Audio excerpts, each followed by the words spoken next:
Bueno, primero que nada, gracias a todos los disertantes que vinieron a compartir su conocimiento y su experiencia el día de hoy.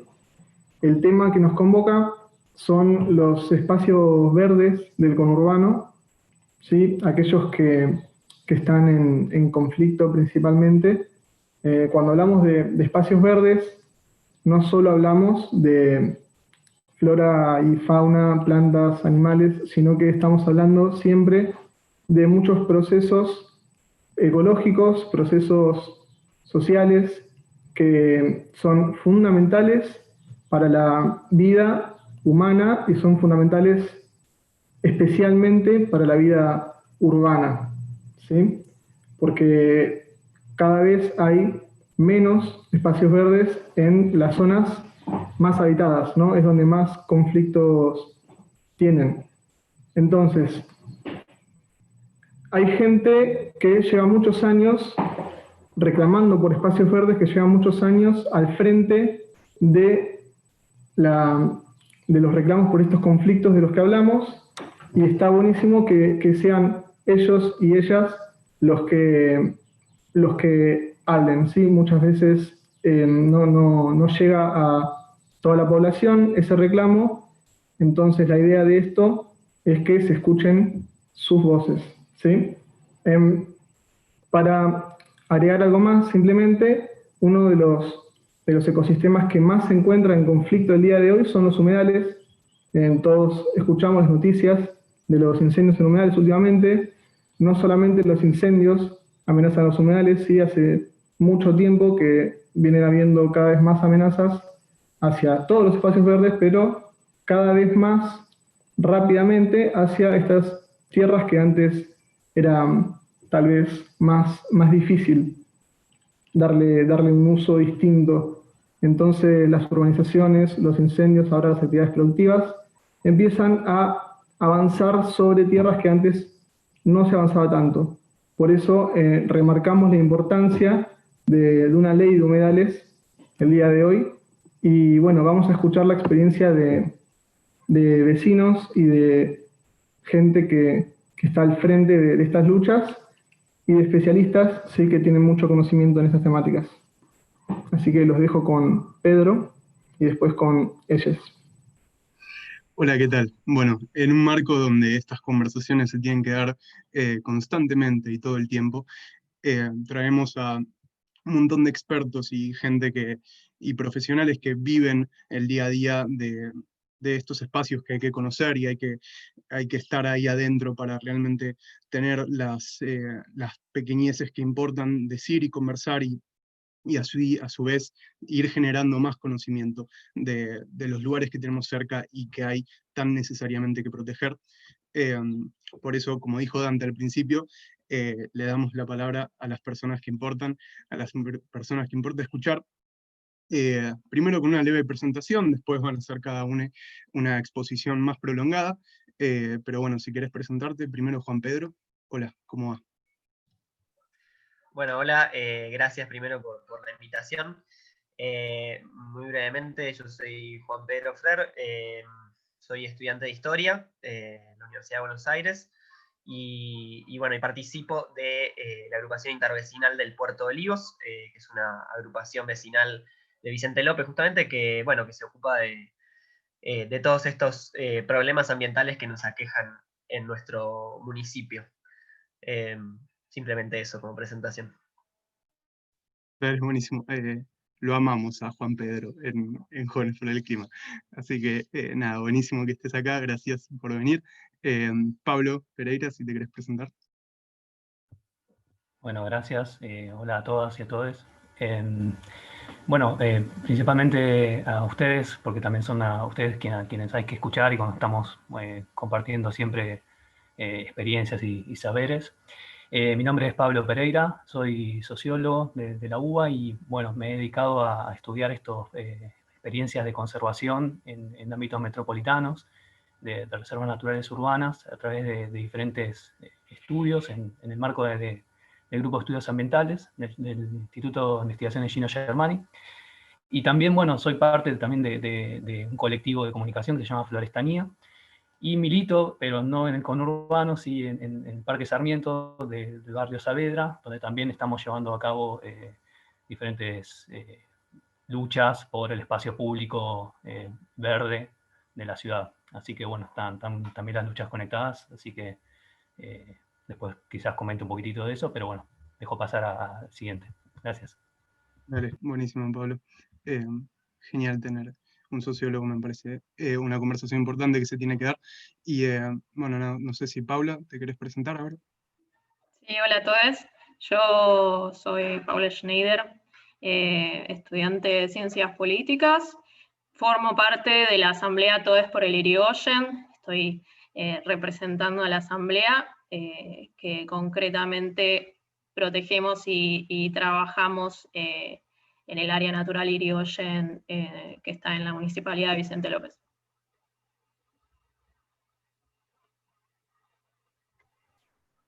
Buenísimo, perdón, me estaba sirviendo mate.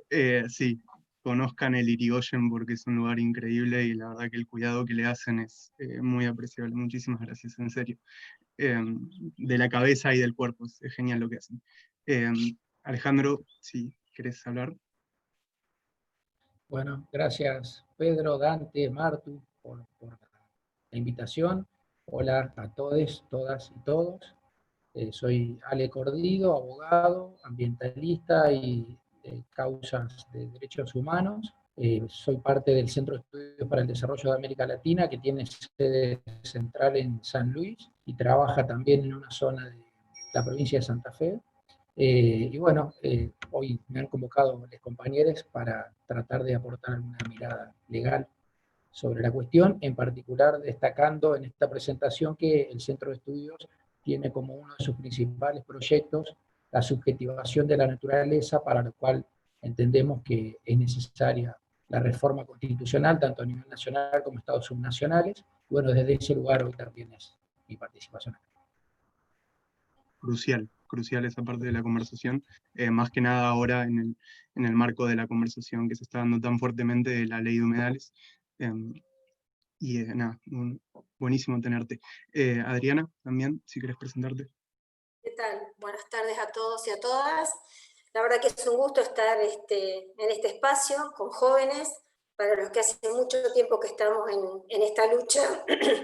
Es un placer ver cómo se van incorporando gente joven, ¿sí? Bueno, yo soy licenciada en Ciencias Químicas, tengo un posgrado en Evaluación de Impactos Ambientales. Me dediqué a muchos aspectos del tema ambiental, desde monitoreos ambientales, he hecho mucha educación ambiental, escribí 2 libros sobre educación ambiental, y hace casi 20 años que hago voluntariado ambiental en distintas organizaciones. Hoy estoy coordinando la red del Río Luján, que es una serie de organizaciones y vecinos que están en toda la cuenca, y además integro el programa Corredor Azul de la Fundación Humedales, donde coordino una plataforma también de organizaciones, ¿sí? Tratando de empoderarlas y darles capacitación. Bueno. Excelente. Bueno, y por último, me presento y lo presenta Dante, ya que estamos. Nosotros en realidad estamos únicamente de decoración, como dijimos al principio, pero bueno, también para darles un marco de conversación bajo un poco el ala de Jóvenes por el Clima.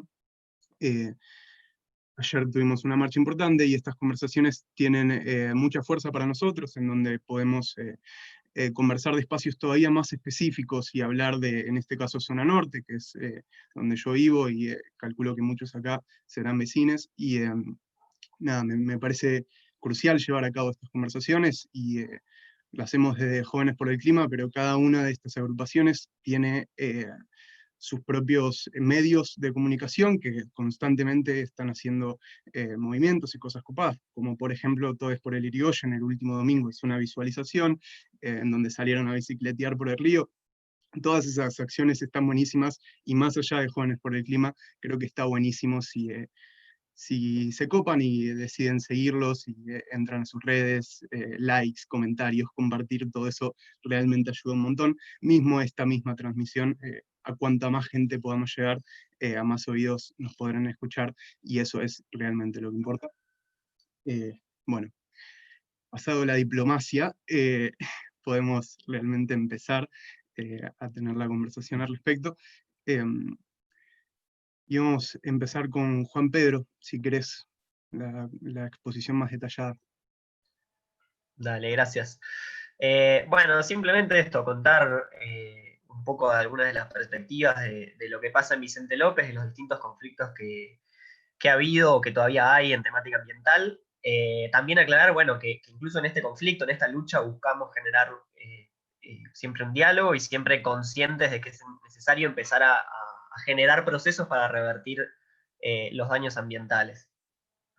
Primero, hacer una muy breve introducción a los problemas de Vicente López en materia ambiental, que digamos son problemas conocidos. Fundamentalmente es la destrucción de las áreas naturales, la destrucción de los espacios, de la falta de espacios verdes públicos.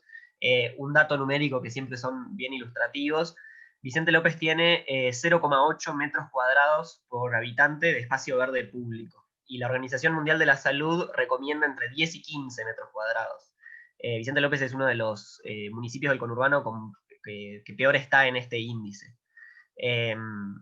Pero además de esta falta crónica que ya tenemos, además se avanza sobre los pocos espacios que se conservan, ¿no?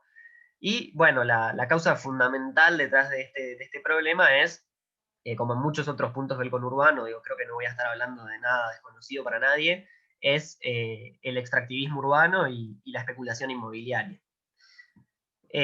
Bueno, y después quería en mi exposición referirme a dos espacios nomás concretamente, que son la Reserva Ecológica, que está en La Lucila, y un espacio que es conocido como Las Escaleritas, que están ambos en la ribera de Vicente López. Comienzo primero por la reserva. Bueno, en 1983 se creó un área de protección ecológica que tiene una superficie original de 16 hectáreas. Parte de esa área es lo que hoy es la reserva ecológica, que tiene poco más de 2 hectáreas, ¿no? Porque gran parte de esa área de protección original fue concesionada en los 90 a la Asociación Escuelas Lincoln, es un colegio vinculado a la Embajada de Estados Unidos, para actividades deportivas, para un campo de deportes. Bueno, y en distintas áreas de la ribera también hubo rellenos ilegales, escombros en el lecho del río y demás. Bueno, y esta área, esta reserva, como sabemos que son las reservas urbanas, y creo que también por eso este conversatorio, es un espacio crucial, ¿no? Como isla de biodiversidad. Yo, como dije antes, estudio historia, así que por supuesto las cuestiones más técnicas no son lo mío, pero sé que la reserva cuenta con más de 100 especies de aves, de anfibios, de mamíferos, con gran variedad de flora, y que además es un humedal. Que también, bueno, sé que algunos compañeros van a hablar más específicamente, entonces no me adentro en eso, pero bueno, con lo importante que sabemos que son los humedales. La Reserva Ecológica fue el escenario de uno de los conflictos desde el año pasado, entre la Municipalidad de Vicente López y varias agrupaciones vecinales. Todo empezó en enero del año pasado, que nos enteramos gracias a un video que filmaron vecinos del barrio El Ceibo, que es un barrio popular lindero a la reserva.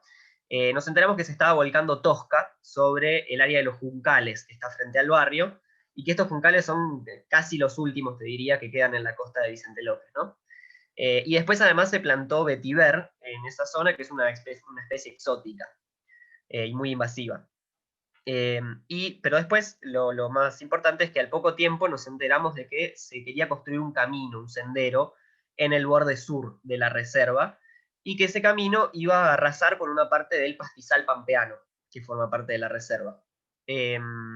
Bueno, ahí nosotros nos movilizamos inmediatamente, hicimos petitorios, junta de firmas y demás, y en abril del año pasado hicimos un abrazo simbólico a la reserva.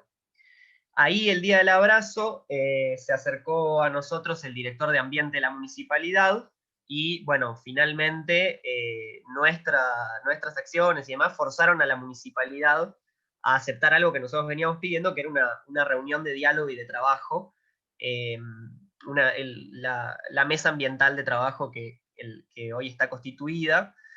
Que hago un breve paréntesis, para nosotros es importante esta mesa ambiental que se constituyó entre las agrupaciones, la municipalidad, distintos profesionales y demás, porque Entendemos que es una conquista de los vecinos que veníamos reclamando ese espacio de interpelación al Estado municipal, y que nos parecía importante, bueno, justamente interpelar al Estado para frenar los distintos atropellos que se viven.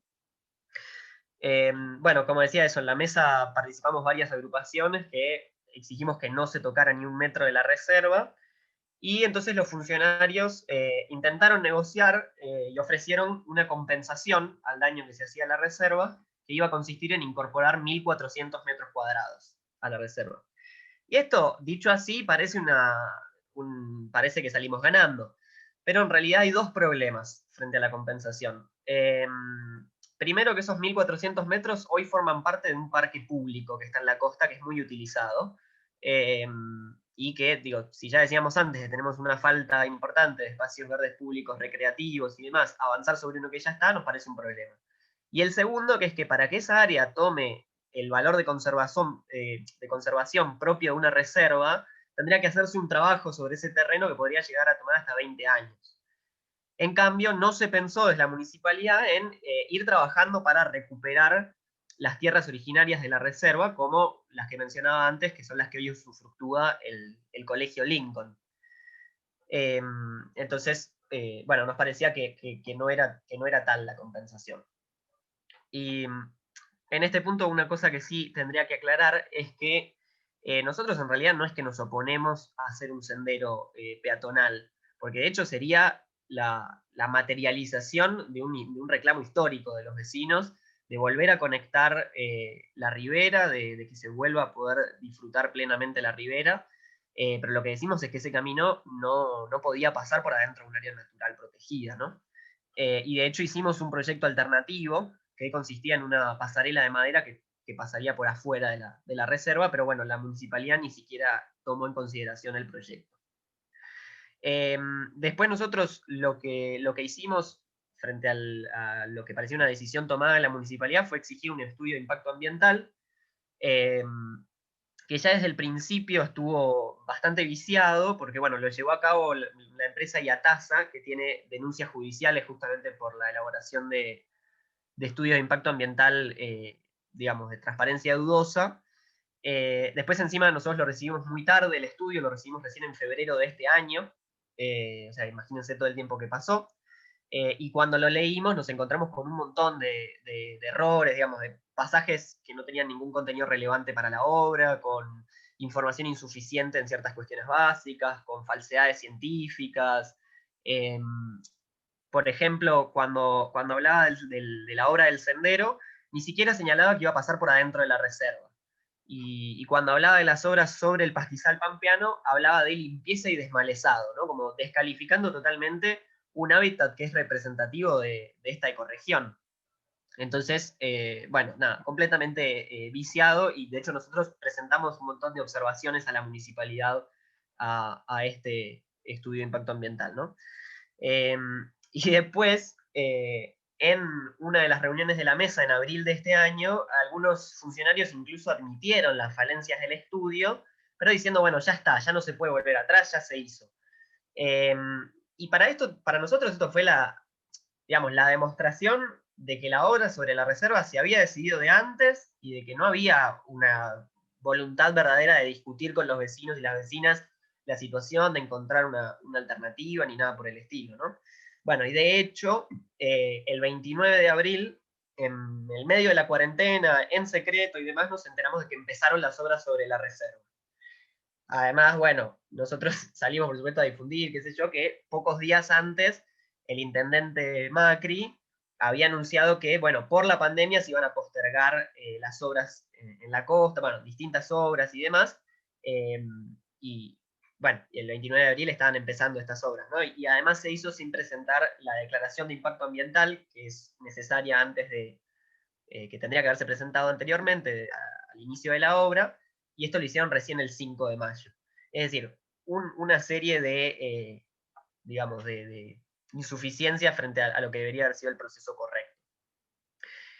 Bueno, frente a esto, nosotros inmediatamente nos dirigimos al Ministerio de Ambiente de la Nación, el Ministerio de Gobierno de la provincia, para reclamar. El Ministerio de Ambiente envió técnicos al lugar Y en 2 oportunidades también vinieron inspectores de la OPDS, del Organismo Provincial de Desarrollo Sostenible, que estuvieron en un momento a punto de darle la razón a los vecinos, de cancelar las obras, pero después, bueno, los funcionarios presionaron y al final la OPDS no hizo nada. Entonces, frente a esto, nosotros fuimos a la justicia, y en mayo una jueza de San Isidro decretó una medida cautelar y ordenó detener las obras, pero la municipalidad desoyó la orden y continuó con las obras.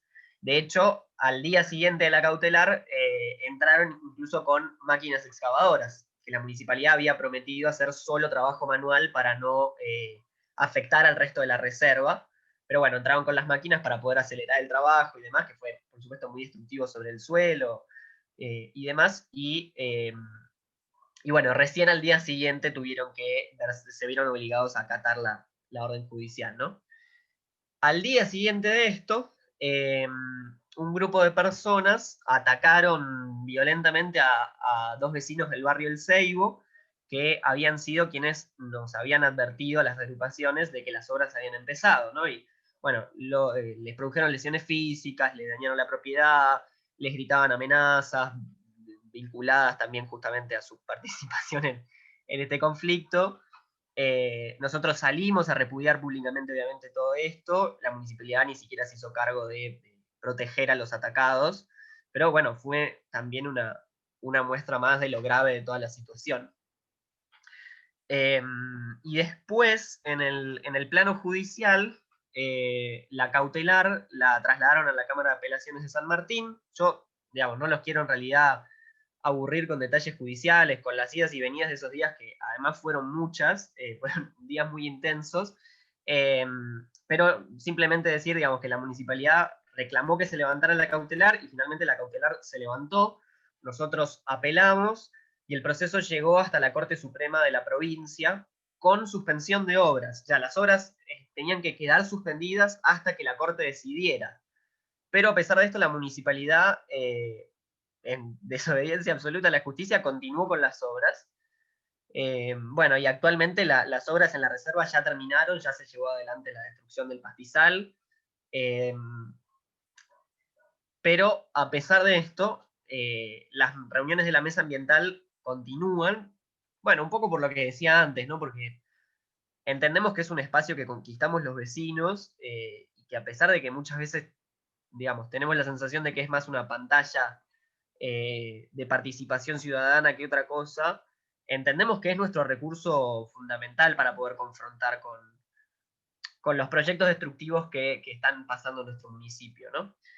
Bueno, y de hecho, en realidad, también en relación a lo que decía al principio, de generar estos procesos para revertir las situaciones, ahora los vecinos estamos impulsando una ordenanza para la creación de la reserva ecológica propiamente dicha, porque en realidad este espacio, si bien es reconocido por los vecinos, por la propia municipalidad y demás como reserva, no tiene la categoría legal de conservación del régimen de reservas naturales de la provincia. Entonces, para nosotros nos parece fundamental esta medida para poder preservar el espacio actual, digamos, para evitar futuras destrucciones. Y también parte del proyecto de ordenanza que nosotros impulsamos es avanzar en la recuperación de los terrenos que pertenecían a la reserva, como los Lincoln, que la concesión termina en 2023. Entonces decimos, bueno, es perfectamente posible darles el tiempo necesario para que hagan sus ajustes y recuperar ese terreno para incorporarlo a la reserva. Así que, bueno, digamos, en cuanto a ese espacio, esa fue un poco la experiencia. Fue, como habrán visto, una experiencia larga, tortuosa, pero creemos que es importante también ahora estos pasos hacia adelante que estamos dando. Y después, respecto del otro espacio, que es el ex balneario de Las Escaleritas, este es un espacio que se encuentra en el Puerto de Olivos, y que era un balneario emblemático de la ribera de Vicente López, con espacios verdes muy amplios, que era muy utilizado por miles de personas, incluso hasta que venían de la capital. Pero este espacio se cerró durante la última dictadura, con el pretexto de la seguridad presidencial. Después de la dictadura se volvió a abrir por un tiempo, ahí los vecinos pudieron volver a disfrutar del balneario, pero en los 90, en el periodo en que gobernaba el intendente García, se volvió a cerrar. Y desde ese momento, desde los 90 hasta el momento, se procedió al volcado sistemático de rellenos ilegales en este espacio. Y además, algunas se cedieron también áreas a particulares para llevar adelante emprendimientos, ¿no? Por ejemplo, el Círculo Militar de Olivos ocupó una franja de terreno y donde ahí pusieron canchas de fútbol para alquiler y estacionamientos para los socios del club, ¿no? Sobre espacios verdes públicos. Entonces, bueno, nada, también otro ejemplo del avance sobre los espacios verdes públicos, de la privatización de estos espacios. En fin. Bueno, después en 2015, los vecinos presentamos un proyecto frente a la municipalidad con la intención de recuperar el predio, tanto la playa como el espacio verde alrededor de ella, y también de crear una muy pequeña escuela náutica para chicos, sobre todo, con una impronta deportiva, recreativa, también pensado sobre todo para vecinos del oeste del municipio, que el oeste de Vicente López está particularmente afectado por la falta de espacios verdes y por la lejanía del río, ¿no? Entonces, también era importante generar un espacio así para, digo, como proyecto no solo de recuperación ambiental, sino también como proyecto social. Bueno, mismo también otro dato importante sobre este espacio es que en 2015, sobre los rellenos, se descubrió un bosque de alisos de unas 3 hectáreas que se había generado naturalmente sobre el relleno, bueno, que también tiene una importancia ecológica significativa este espacio, porque es un bosque muy escaso en la región, si no me equivoco es único en Vicente López, y que también es una especie representativa de esta ecorregión. Entonces, bueno, nada, simplemente a modo de conclusión, digo, son 2 casos de lo que hacemos los vecinos y las vecinas de Vicente López, las agrupaciones, en esta lucha que muchas veces es muy desigual, ¿no? Para poder defender nuestro ambiente, y que nosotros, eso, en definitiva, seguimos luchando, tenemos nuestras propuestas, tenemos también mucha, creo, la licencia social para estos distintos proyectos que impulsamos y demás. Es cuestión a veces de presionar al Estado municipal y demás para que realmente se respete los espacios verdes y no se siga avanzando y se pueda mejorar la calidad de vida de todos los vecinos y todas las vecinas de Vicente López. Buenísimo, Juan Pedro. Gracias. Gracias. No, gracias a vos. Excelente exposición. Me imagino que necesitas tomar agua igual, hermoso, gracias, mil gracias. Buenísimo escucharte y bueno, nada. Bien. Nada, como estuve algunas veces en la mesa de Vicente López, entiendo mucho tu frustración y la verdad que el trato de la municipalidad respecto de todo lo que estás hablando es cuanto menos choqueante y nada, reafirmo la posición de Jóvenes por el Clima completamente en el apoyo de la agrupación, de los vecinos que están buscando nada, lo debido del trato de la municipalidad hacia estos espacios y mismo hacia las personas que están a su alrededor. Así que nada, muchísimas gracias de vuelta por hablar. Tal vez en algún otro momento te hacemos una pregunta específica. Muchas gracias. Pablo Pereira, no sé si querés hablar.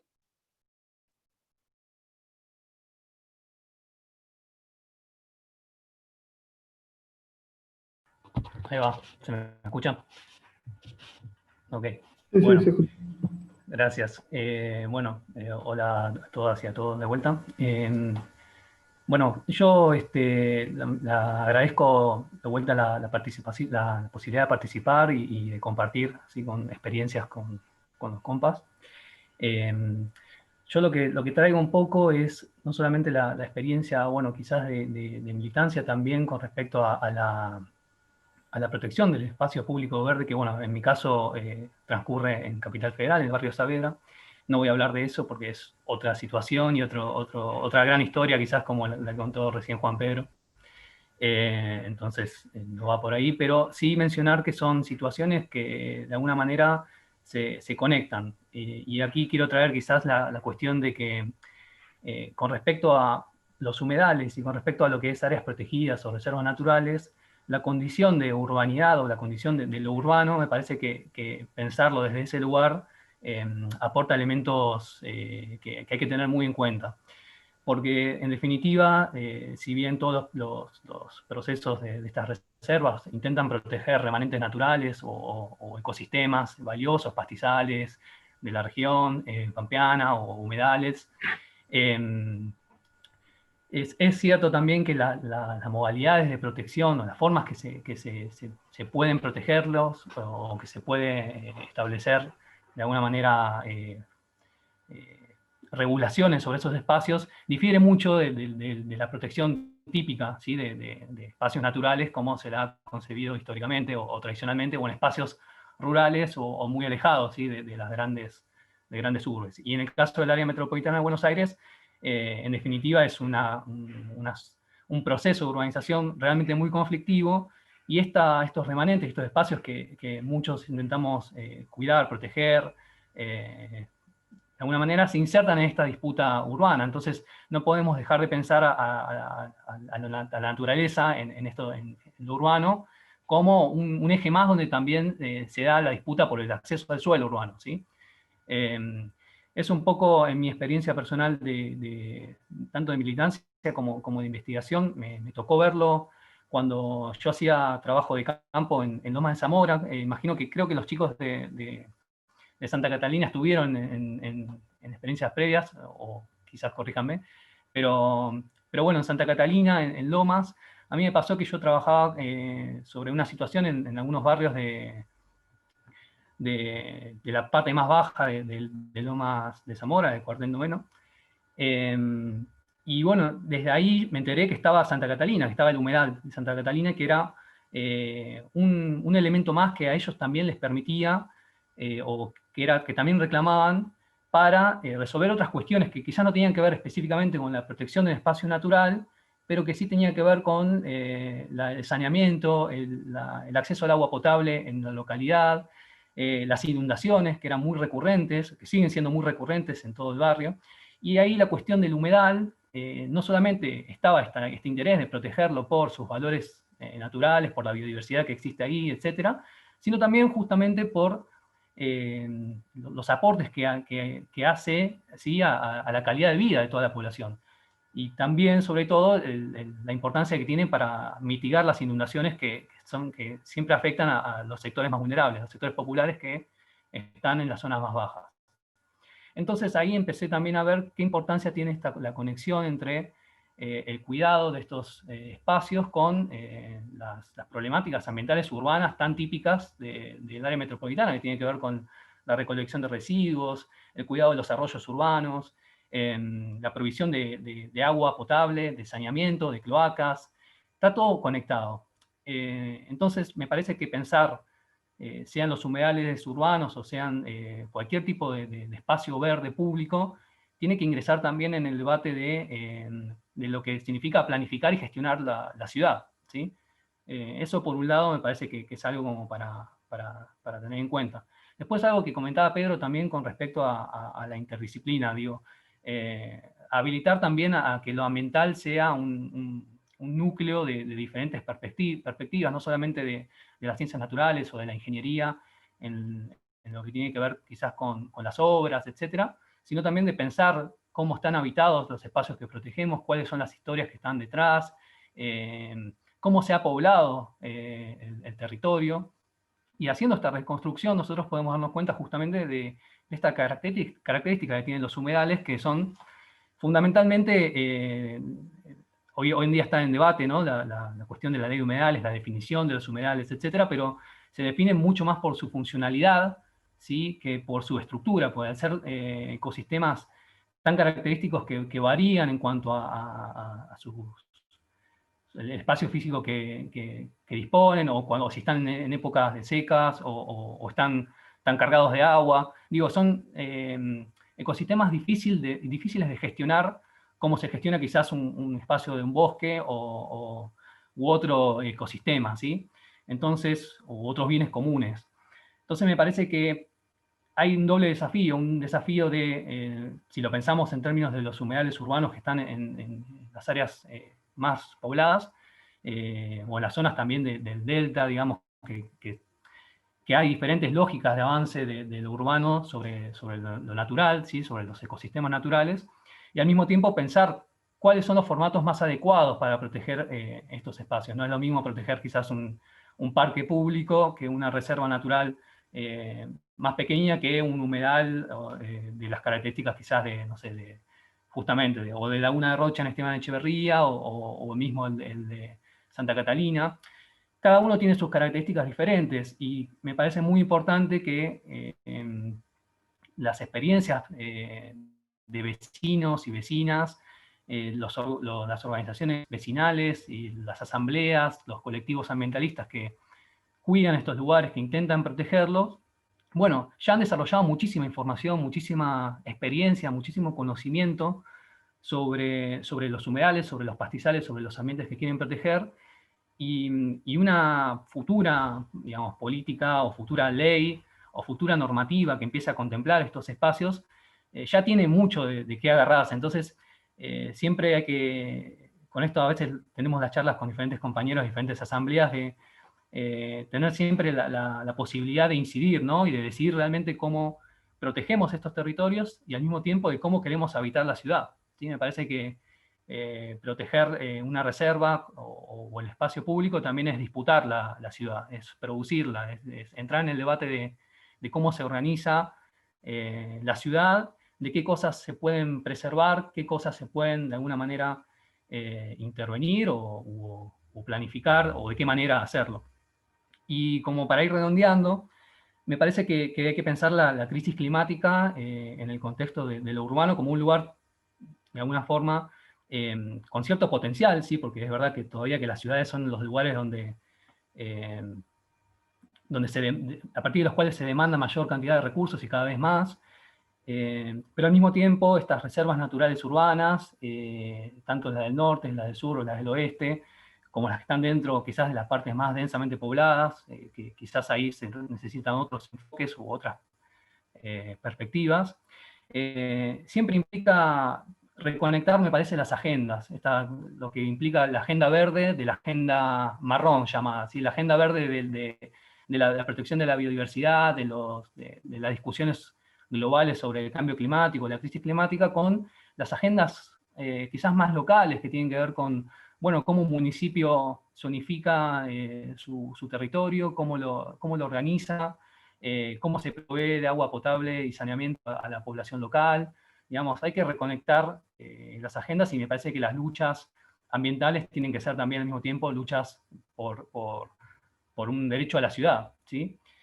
Y en este aspecto me parece que las reservas naturales urbanas tienen mucho potencial, digamos, en un futuro un poco más alegre y más consolidado para estas experiencias, de ser no solamente lugares que cuidan un remanente de naturaleza y no hay que reproducir también esa lógica de que, bueno, la naturaleza queda por fuera de esos espacios, perdón, la sociedad, sino pensar que si bien los límites de estos espacios tienen que ser necesarios, son necesarios para que sean reconocidos y para que se puedan evitar otros usos y que son incompatibles con la conservación, al mismo tiempo los límites sean lo suficientemente flexibles como para que la sociedad se involucre, ¿sí? en ese cuidado, y las reservas también pueden ser potenciales de nuevos cambios, me parece, del ordenamiento del territorio, de la planificación urbana, y también pueden ser experiencias desde las cuales se produzcan, no sé, con otros términos, lo que también muchas veces uno critica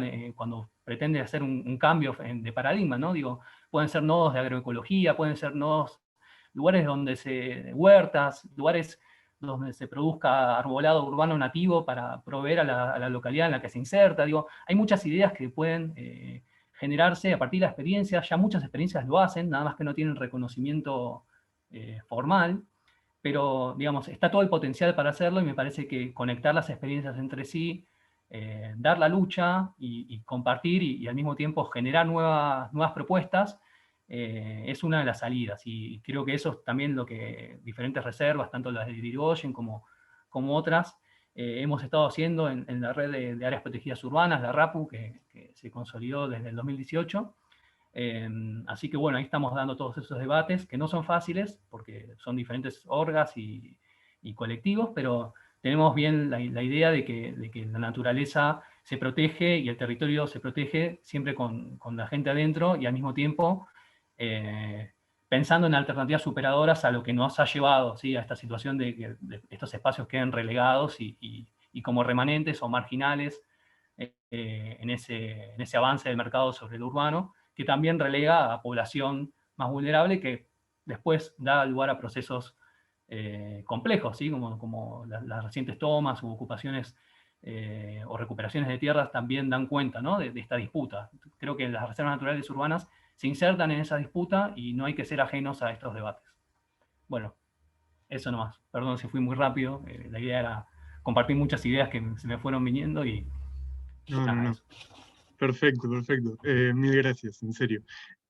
Nada, primero, de vuelta, agradecerles a todos, qué bueno escucharlos, me encanta. Y ahora la exposición de Pablo, más con una perspectiva centrada, bueno, en su medio, que es la sociología. La verdad que es muy importante llevar a cabo esa conversación, porque bueno, las acciones de unos pocos que repercuten en tantos es algo que tiene que ser considerado, y por eso es un punto de vista y una perspectiva crucial en estas conversaciones.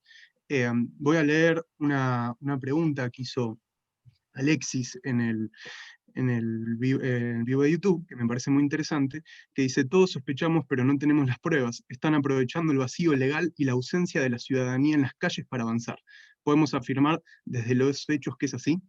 Es una pregunta bastante interesante, supongo que venía muy relacionada de lo que estaba hablando Juan Pedro. Primero, gracias por preguntar.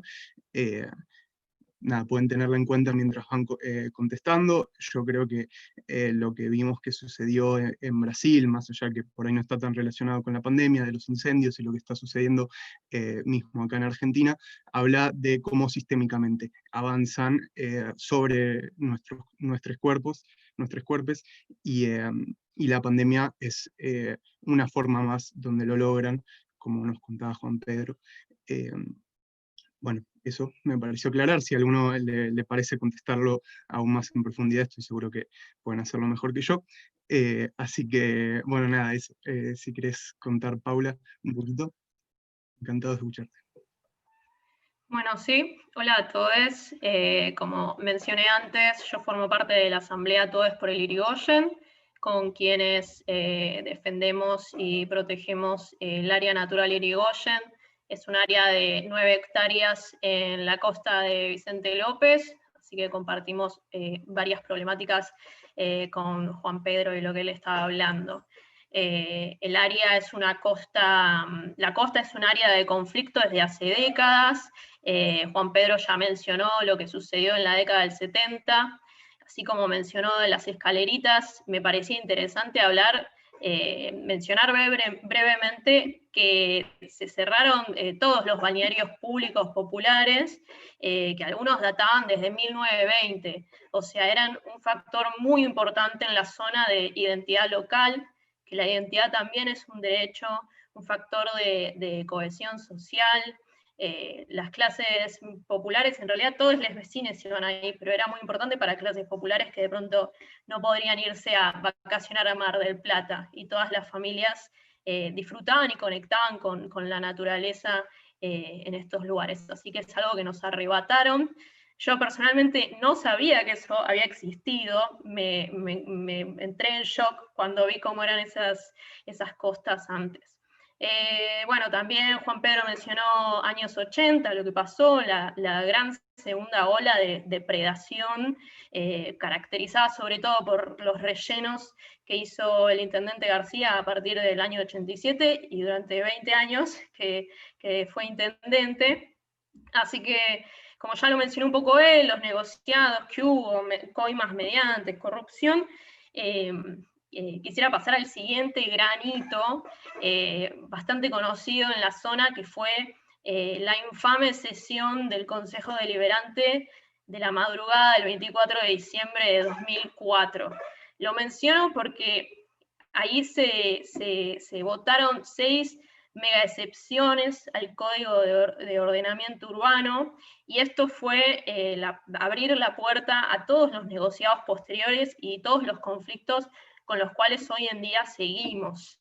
Una de las cosas que sucedieron, otra gran lucha que sacudió al municipio, fue por ejemplo en el 2010, lo menciono también porque el área natural de Irigoyen se inscribe en esta zona, que fue la construcción, el plan del vial costero. El vial costero no iba a ser lo que es hoy en día, sino que era una especie de autovía que debía llegar hasta San Isidro, con algo así de 3 carriles de ida y 3 carriles de vuelta, que básicamente se planeó esto para satisfacer el deseo de las clases más pudientes de San Isidro para llegar rápidamente a Capital. La lucha fue enorme, despertó indignación en parte de la ciudadanía que antes no se había interesado por estas cosas, de muchos jóvenes, y bueno, se logró, en principio el vial costero se construyó hasta lo que hoy en día es el área natural de Irigoyen, son básicamente 2 kilómetros, pero se logró detener el vial hasta ahí.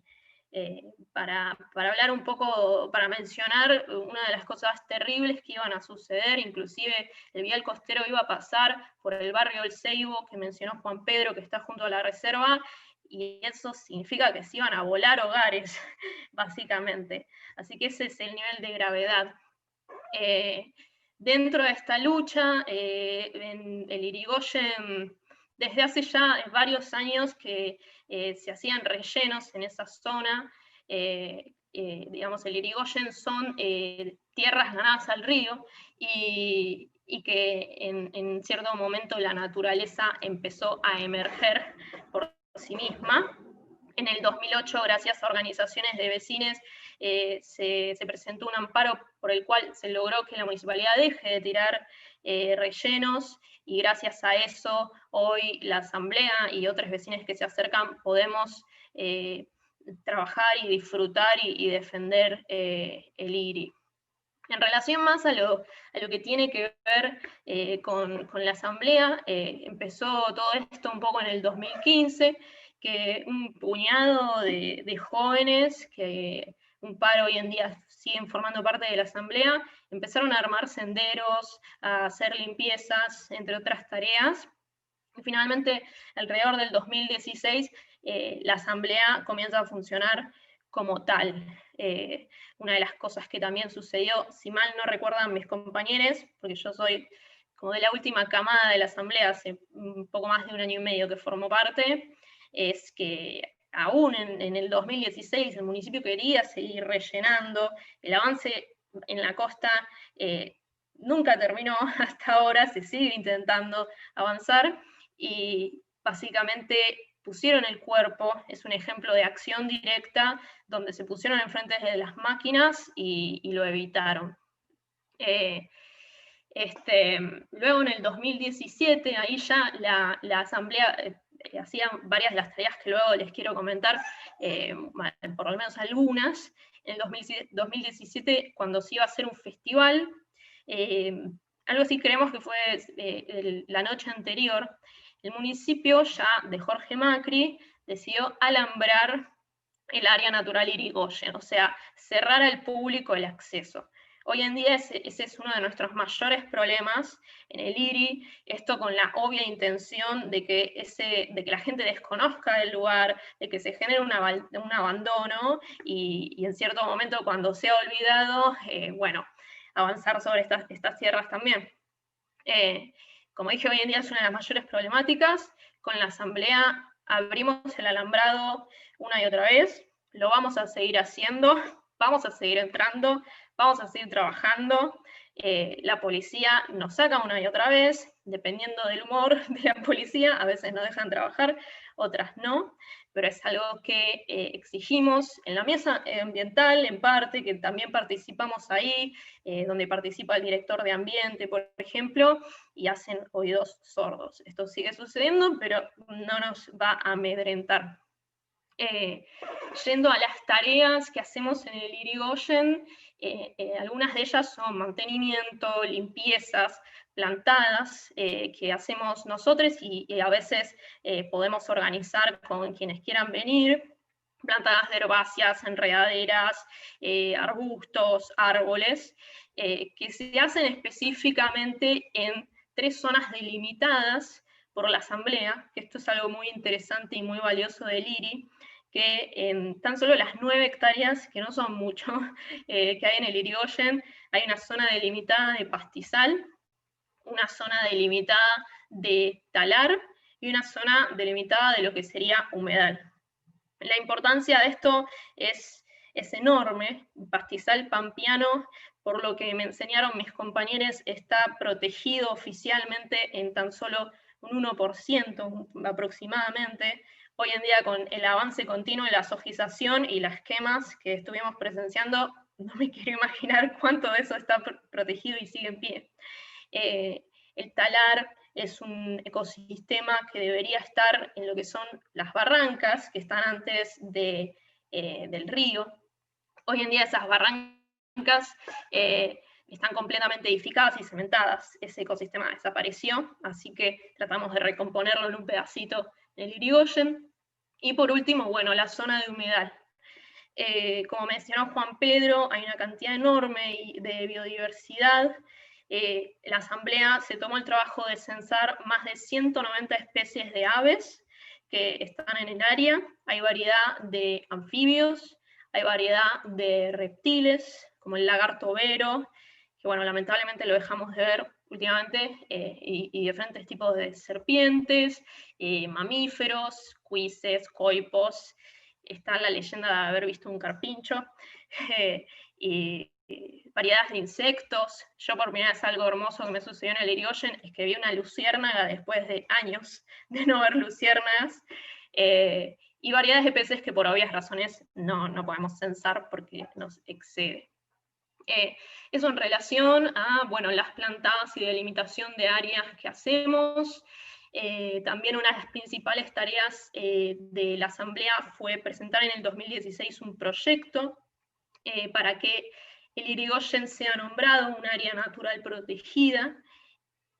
Y la otra gran pata y objetivo del proyecto es que cuando se nombre al Irigoyen un área natural protegida, el manejo del área sea con coparticipación ciudadana, con una gobernabilidad conjunta, porque si no sucedería lo que sucedió en la reserva de Vicente López, donde solía tener, no me acuerdo si eran 3 hectáreas, y ahora tienen 3, 2, una cosa así. Eso también podría pasar perfectamente en el Irigoyen. Por suerte, bueno, tuvimos el gran hito de la ratificación del Acuerdo de Escazú, entonces la cuestión de la coparticipación ciudadana se viene hablando muchísimo más. En el 2016 fue la clave para que, si había un bloque en ese momento opositor que simpatizaba con el proyecto, cuando vieron el tema de coparticipación dijeron no, el poder de decisión está en la política. Esperamos que con esta nueva conciencia hoy en día eso cambie. Y bueno, esos son los principales objetivos a futuro. Hoy en día estamos reactualizando el proyecto, está reactualizado en un 99%, y nuestro plan es presentarlo apenas podamos en la municipalidad, el Consejo Deliberante y a las autoridades provinciales. Probablemente me estoy olvidando de algo, pero bueno, después, si hay tiempo, se puede mencionar alguna otra cosa. Es un poco el resumen de la historia del lugar y todo lo que estamos haciendo. Cómo no, buenísimo. Gracias, qué genia. Bueno, de vuelta, repito, entren a las redes porque si Paula se olvidó de decir algo, que igual le daremos espacio si lo recuerda, ahí encontrarán seguramente mucha más información al respecto de un lugar realmente hermoso, con el que yo personalmente tengo conexión, y recomiendo un montón entrar ahí y tan solo respirar el aire, que ya se siente distinto. La verdad que les chiques cuidan un lugar muy, muy especial dentro de la ciudad donde parece uno escapar, realmente. Así que de vuelta, mil gracias, y porque porque se siga manteniendo así y por muchísimo tiempo, porque realmente lo hacen mejor que la municipalidad podría nunca, así que está buenísimo lo que hacen. Bueno, eso, gracias. Y bueno, si quiere hablar Alejandro. Bueno, gracias Pedro, de vuelta, gracias a todos, a la gente que está compartiendo esta charla. La verdad es que fui anotando un montón de cuestiones de las diferentes intervenciones de los compañeros y daría para hablar muchísimo y desarrollar un montón de cuestiones que, claro, todos resumidamente tratamos de plantear y creo que de alguna forma nos desesperamos para que entre todo en este poquito tiempo.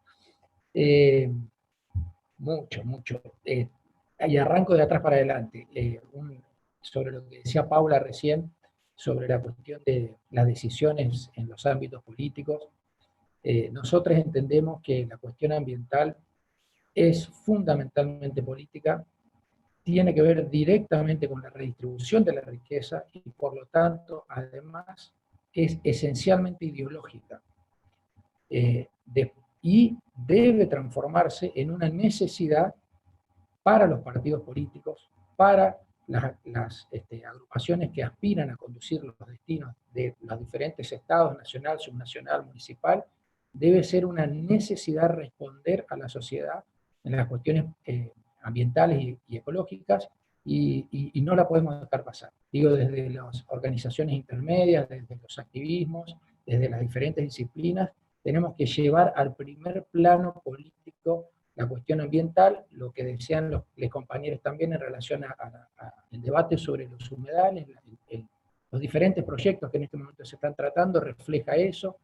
Una anécdota, pensemos que en el 2016 había cierto consenso en el Congreso para el tratamiento del proyecto en ese momento de la ley de humedales, que estaba traccionando Pino Solanas, había algunos abogados, varios ambientalistas ahí también, y había un consenso inicial, y abro paréntesis, aparente, que a medida que fue avanzando el proyecto y se fue generando y se fue cubriendo la instancia de discusión en el Senado, se empezaron a generar artilugios que demostraron la intención real del poder y del gobierno que ejercía en ese momento. Particularmente al inicio del año 2016, el gobierno en ese momento había manifestado su intención de trabajar sobre humedales y demás, y cuando se empezó a trabajar sobre la norma, generaron una serie de artilugios para distribuir el proyecto en un montón de comisiones, que terminó finalmente por no salir. Estamos de vuelta ahora en esta instancia. Creo que tenemos que ser muy conscientes. Hubo un intento anterior también que tuvo media sanción, recordemos en el 2016 hubo media sanción, hubo un intento anterior también con media sanción. Es decir, que en este momento tenemos que ser muy conscientes de que es una lucha que viene desde hace tiempo, que ya tuvo sus primeros pasos parlamentarios, y que finalmente siempre la política, pero diría yo la política partidaria, que termina obedeciendo a intereses siempre empresariales, en estos casos, generan los mecanismos para que los proyectos no salgan. Nosotros, en la agrupación en la que participo, tenemos, como dije al principio, tenemos nuestra sede principal en la provincia de San Luis, tenemos problemas ambientales particulares, pero tenemos también la certeza de que ustedes han ido detallando situaciones particulares del conurbano, lo mismo en el conversatorio pasado, y nosotros miramos esto con dos puntos concretos. La necesidad de federalizar la discusión ambiental, entender que lo que pasa en cada uno de los ámbitos que ustedes han ido desarrollando pasa a nivel provincial, pasa a nivel interjurisdiccional y pasa a nivel global. Entonces, de vuelta la cuestión es política, es profundamente ideológica y siempre tiene que tener además un abordaje geopolítico. Lo que viene ocurriendo con la quema de humedales, viene ocurriendo hace un tiempo con la quema de bosques, con las quemas del Amazonas. Es decir, los intereses de fondo finalmente parecen ser los mismos, como decía uno de mis compañeras en la pregunta, en una de las preguntas. Aparentemente hay un sistema que va por fuera de las normas. Él hacía referencia al vacío legal. A nosotros nos gusta pensar en esta idea del estado de excepción. hay un sector del poder que convive con nosotros, que no necesita normas para aplicar las normas, ni para crear las normas que le convienen para que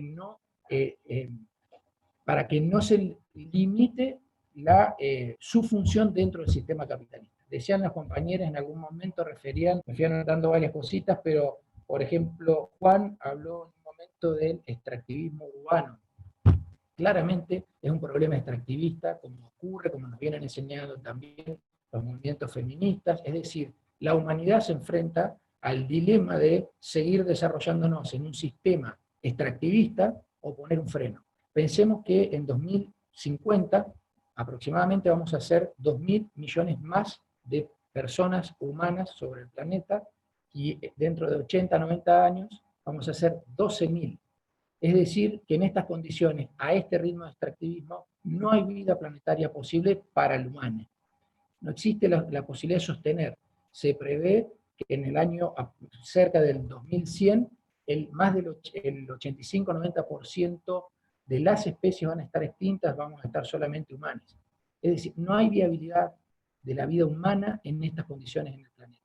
Por eso, obviamente que la estructura, nosotros lo miramos desde lo legal, es fundamental. Ahí, como dije al principio, entendemos que hay que ir rápidamente al planteo de otro paradigma que tiene que ver con subjetivar la naturaleza, que en sí mismo no va a generar que esto se detenga, porque tenemos dos experiencias a nivel mundial, que es el caso de Bolivia y el caso de Ecuador, donde han reconocido la naturaleza como sujeto de derecho. Son hitos importantísimos que tienen una tradición, que demuestran de alguna manera cómo es la evolución en el derecho internacional, pero que se refleja además en lo regional. Paula refería también al acuerdo, a la ratificación de Escazú. Falta solo una firma para que ese acuerdo entre en vigor.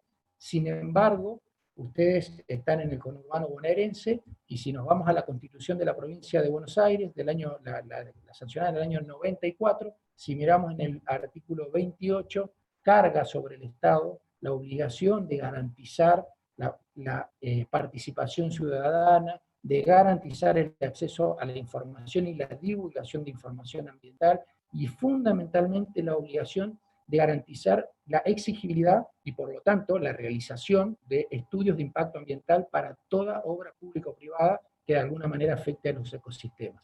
Entonces, si nosotros pensamos que en el año 94 la Constitución de Buenos Aires, y así digo, si vemos las constituciones de todas las provincias y vemos la nacional, vamos a encontrar muchos puntos de coincidencia.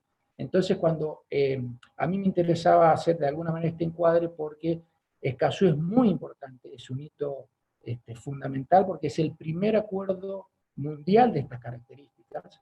Es fundamental además porque genera una jurisdicción internacional que nos va a permitir judicializar los casos a nivel internacional. Después hay un montón de, diríamos, les abogados, muchas chicanas. Chile, que es uno de los países que impulsó el acuerdo cuando tenía otra conformación ideológica, luego no lo firmó, aduciendo a que Bolivia lo que quería era en definitiva llevar la cuestión a la Haya. Sin embargo, el acuerdo de Escazú prevé dos mecanismos de resolución de conflictos alternativos. Uno, la Corte Internacional, y el otro, el arbitraje.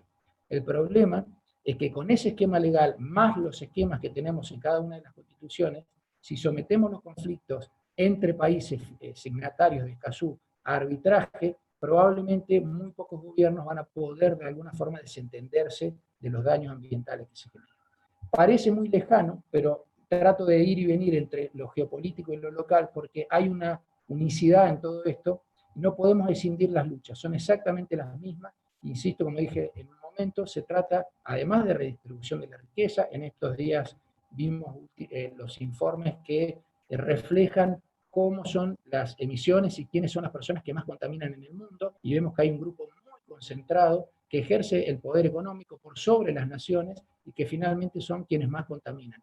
Entonces, es ideológico porque ese mismo grupo es quien debería inicialmente estar asumiendo las externalidades negativas de toda la contaminación. Vemos también que la contaminación, el impacto ambiental negativo y demás, siempre incide peor y fundamentalmente en las clases populares y en las clases populares vulnerables. Entonces, eso es una realidad que no es de ahora.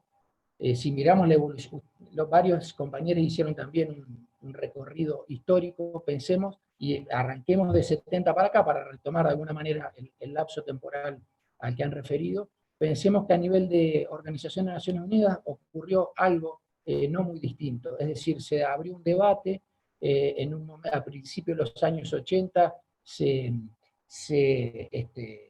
pensó en abordar la problemática ambiental poniendo a la naturaleza en el centro de la discusión, es decir, planteando de alguna manera una alternativa al modelo antropocéntrico.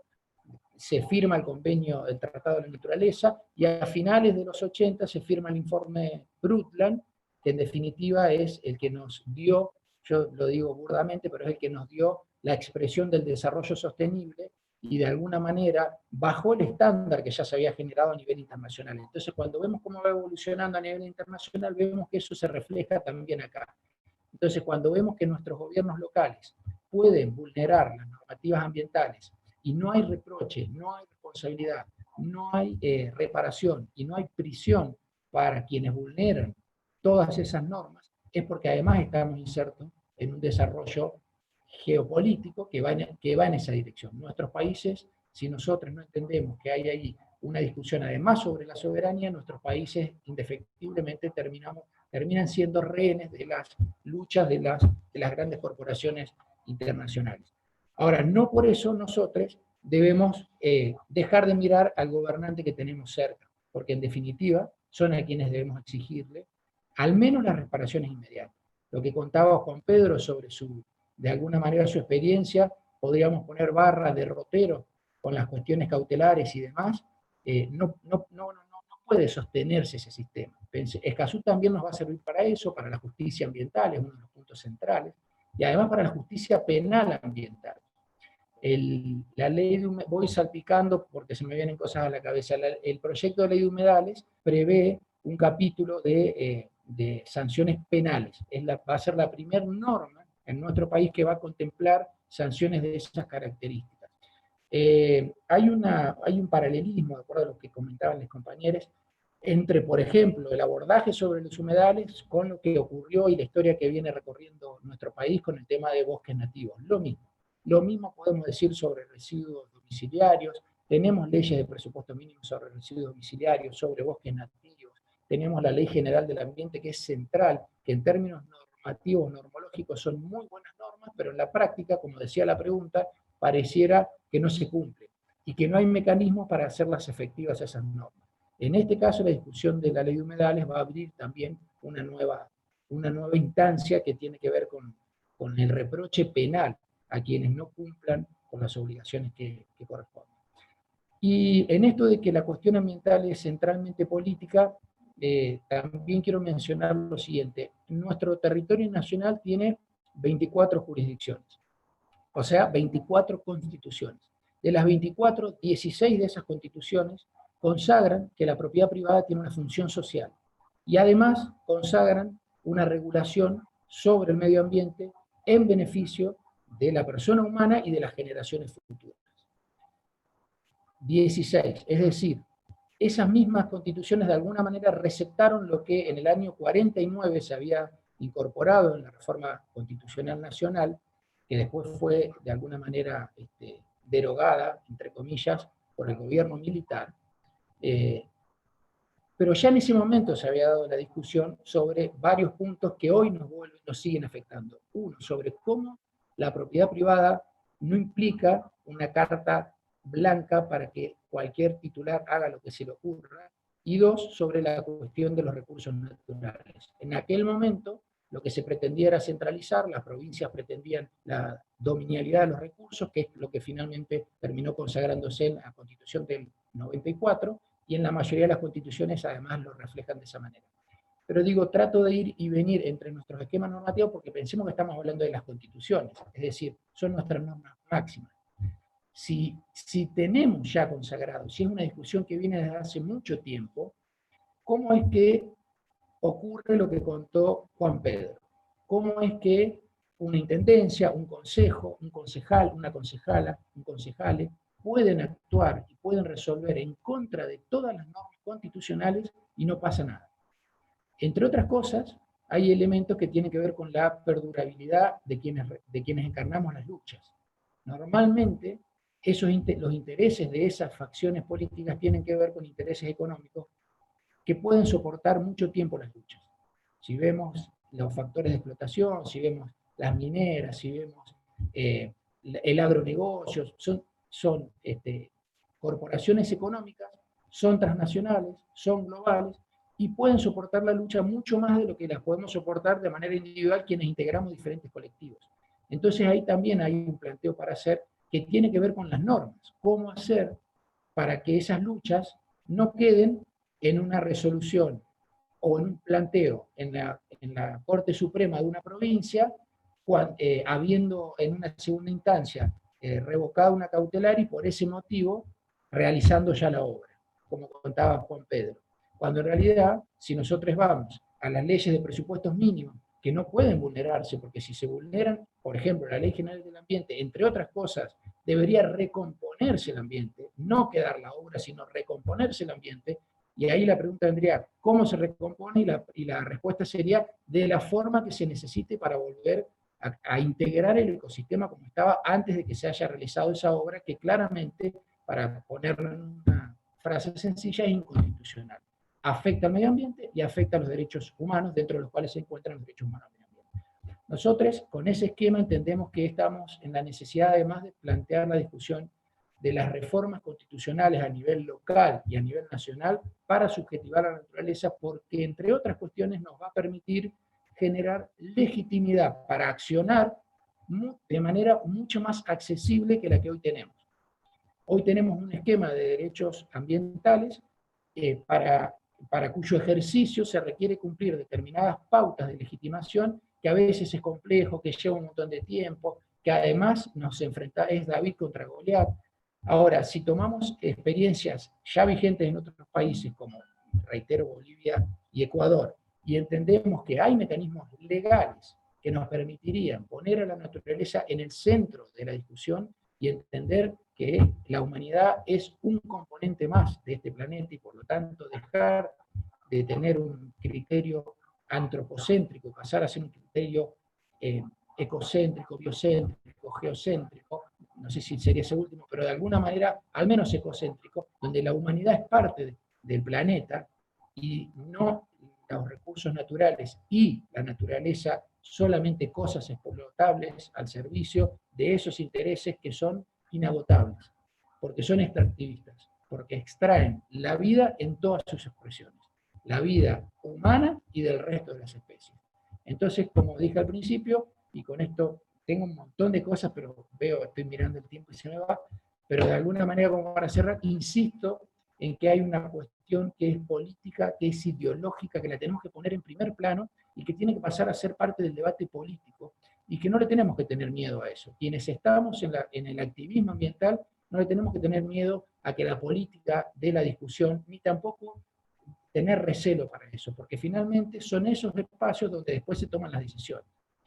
Este momento es fundamental por el activismo ambiental, sobre todo joven, y hay un registro de los sectores políticos, hay ahí una necesidad y un interés que están observando cómo se desarrolla, entonces también es un elemento muy interesante para que pensemos en cómo hacer para sostener, seguir en esta realidad además coyuntural que tiene que ver con la pandemia, entonces también por ahí nos impide la movilización o tenemos que pensar en nuevos mecanismos.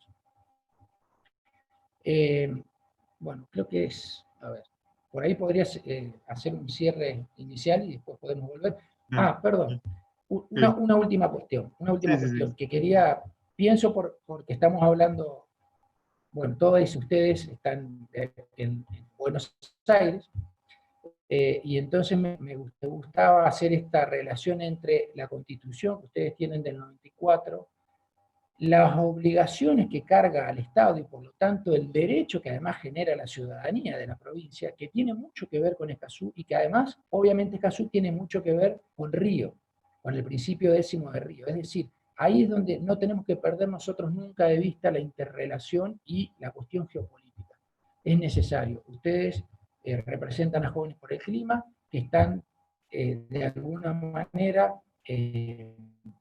situando en nuestro país una lucha que es global, que es geopolítica. Entonces tenemos que tener esa perspectiva y tenemos que saber que aunque Europa y Estados Unidos, el imperio norteamericano, no, evidentemente, no tienen la misma mirada sobre nuestras regiones, sobre todo con el sur planetario, nuestra región Latinoamérica ha sido señera a principios del siglo pasado con el constitucionalismo social y ahora está siendo señera con el constitucionalismo que incorpora el nuevo paradigma de la subjetivación de la naturaleza. Es decir, tenemos experiencias propias, no estamos pensando en nada que ya la historia no nos haya demostrado que se puede hacer y tenemos un factor a nuestro favor que además es insoslayable. No tenemos más tiempo, no hay tiempo.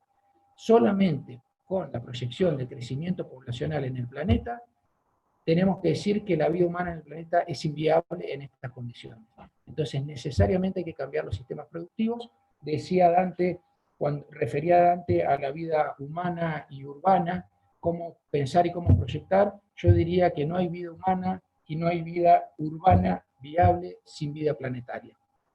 Es así de sencillo y así de complejo, es como todo ecosistema una situación de interacciones, entonces no tenemos más tiempo, tenemos que pensar que los estados son instrumentos que reflejan estructuras de poder que se discute ideológicamente, que no da lo mismo, que ya en la gestión pasada, cuando se habló de humedales, se dijo que iban a ir por ese lado y finalmente no se hizo. En este momento el gobierno está hablando lo mismo, está lanzando un programa ambiental muy ambicioso, muy interesante, entonces es deber de todos exigirle al gobierno que cumpla eso y al mismo tiempo fortalecer las estructuras para que se den las batallas que se tengan que soportar. Ahí sí cierro, porque si no... Excelente. Excelente, Alejandro. Los dos pensamos igual. Excelente, la verdad, un placer escucharte. Nada, muchísima información tuya y de todos los oradores.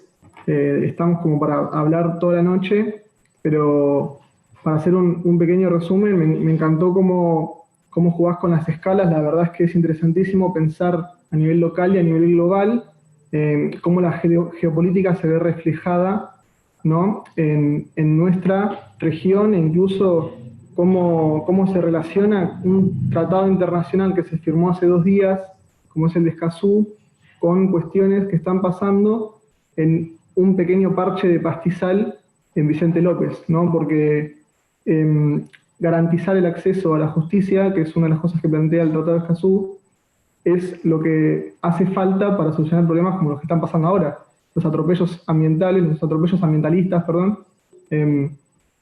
necesitan ser abordados con urgencia. La participación pública, el acceso a la información. Bueno, todos estos conceptos es importantísimo que se entiendan como una política que se está gestando a nivel global, pero que se tiene que empezar a aplicar a nivel local. Bueno, y con esto le dejo el espacio a Adriana, que solo tiene un montón de cosas interesantes para decirnos. Bueno, ¿qué tal? Buenas tardes. Bueno, hablando de esto de escalas, ¿no? Yo voy a hablar una escala que es la de la cuenca del río Luján, donde la verdad que se reproducen un montón de las cosas que han estado hablando, ¿sí? Se ve como una sistematización de los problemas, ¿sí? Así que bueno, voy a poner si me habilitan, voy a poner un PowerPoint, así les voy a contar un poquitito acerca de las inundaciones y del tema de... A ver.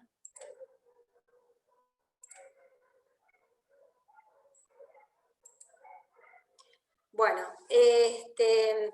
voy a comentarles un poquito, me voy a referir al tema de las inundaciones y su relación con los humedales y su relación con varios paradigmas que están acá y que hay que empezar a deconstruirlos, ¿sí? Porque están muy instalados en todos y son muy degradantes del tema ambiental. Bueno, acá tenemos la cuenca del río Luján. Muchos de ustedes están habitando o están familiarizados con la cuenca baja del río Luján, ¿sí? pero la cuenca es una cuenca grande, tiene 3.500 kilómetros y arranca en Suipacha y llega hasta el río de la Plata. Bueno, en esta cuenca hay varios factores que están interviniendo de diferentes escalas, ¿sí? Hay una escala global, que es el cambio climático, que está generando lluvias más intensas en la cuenca, que contribuyen a las inundaciones. Pero hay una serie de intervenciones a escalas regionales o locales que también producen inundaciones. Dentro de estas, es muy complejo, yo voy a tratar de resumirlo, sí es difícil, porque estamos hablando de una cuenca, pero voy a tratar de centrarme en las cuestiones que considero más importantes para esta charla. Hay básicamente 4 cuestiones que influyen en esta cuestión de las inundaciones. Uno es el relleno de los humedales, al que nos vamos a referir ahora. Otro es el monocultivo de soja. Otros son los canales clandestinos y otros es la contaminación de diferente tipo. Hay 2 de estas cuestiones, de estas causas que generan las inundaciones, que están relacionadas con los humedales y es en las que me voy a concentrar ahora. Bueno, una de las grandes cuestiones, y que para ustedes ya seguramente lo conocen, es el tema de los desarrollos inmobiliarios que se están desarrollando sobre todo en la cuenca baja y media, ¿sí? Se está generando espacio urbano a partir del relleno de humedales. Las técnicas de dragado, de polderizado, de refulado, etcétera, etcétera, lograron el milagro de convertir lo que se consideran tierras improductivas, sin valor, ¿sí? Ahí tenemos ya un paradigma que se va desconstruyendo, de que los humedales no sirven para nada, ¿sí? Se convirtieron en tierras de valor urbano, ¿sí? Se aumentó su valor 10, 15 veces respecto del valor original. Por supuesto, esto desconocía que los humedales aportan un montón de servicios ecosistémicos de alto valor, ¿sí? Bueno, este proceso fue tan exitoso, tan redituable, que de 200 hectáreas que había con urbanizaciones cerradas a partir del relleno de humedales en los 70, hoy tenemos más de 10.000 hectáreas, ¿sí? Es un proceso a gran escala, ¿sí? Y en este proceso tuvo mucho que ver el Estado, ¿sí? Que hablábamos del Estado y de sus políticas. El Estado propició esto a través de realizar infraestructura. Para muchos de estos barrios se hicieron infraestructuras de servicios, se hicieron puentes, caminos, etcétera, que se le habían negado a la población preexistente, ¿sí? Hay muchísimos casos de barrios que pidieron durante años, por ejemplo, servicios de cloacas y de agua, que se les negó hasta que llegaron estos barrios, y como se les generó servicio a estos barrios, bueno, recibieron este beneficio, entre comillas, los barrios preexistentes. Bueno, acá para que ustedes tengan una imagen de lo que es cómo avanzó las urbanizaciones. Tomen como referencia, este es un barrio, ¿sí? Que se hizo con rellenos de humedales, que está acá. Fíjense la diferencia entre esta zona y esta zona. Vemos un espacio geométrico, ¿sí? Lleno de lagunas y de formas extrañas que son el resultado del relleno de humedales. Bueno, esto ha tenido un impacto enorme, ¿sí? No solamente se arrasa con la flora y la fauna, y se la reemplaza por un paisaje que muchas veces tiene que ver con Miami, ¿sí? Hay una cosa de poner palmeras, o sea, paisajes exóticos que no tienen nada que ver con lo nuestro. Pero hay algo muy importante que yo destaqué los otros días en el Congreso. El diputado Leonardo Grosso está invitando a organizaciones y académicos, productores, etcétera, para que hablemos y demos nuestro punto de vista acerca del tema de la ley de humedales. Y una cosa que yo destaqué es justamente esto, ¿no? De que cuando se hacen los rellenos, se saca tierra del propio humedal y se la pone en los terrenos adyacentes para levantar la cota y poder construir. Del lugar donde se saca la tierra, se produce la decapitación, la protección natural que tienen los acuíferos. Entonces lo que yo quería era destacar que los acuíferos que nos proveen de agua potable son sumamente importantes, están íntimamente relacionados con los humedales. De manera que, y ahí hago referencia un poco a esta cuestión de lo penal, ¿no? Del delito considerado un delito penal, y para mí pedí imprescriptible. Alguien que arruina un acuífero, lo arruina para siempre, ¿sí?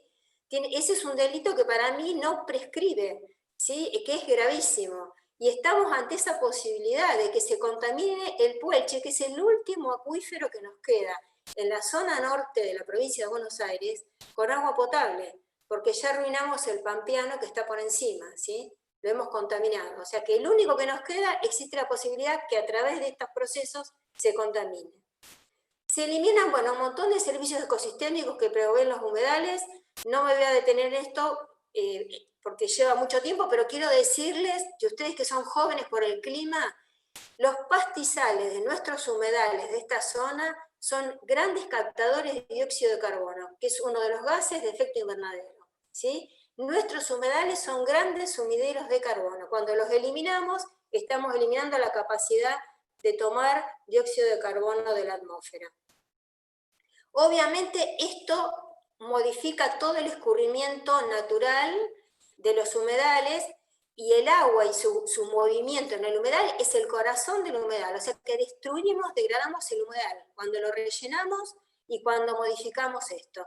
Y aparte esto genera, por supuesto, una enorme segregación socioeconómica.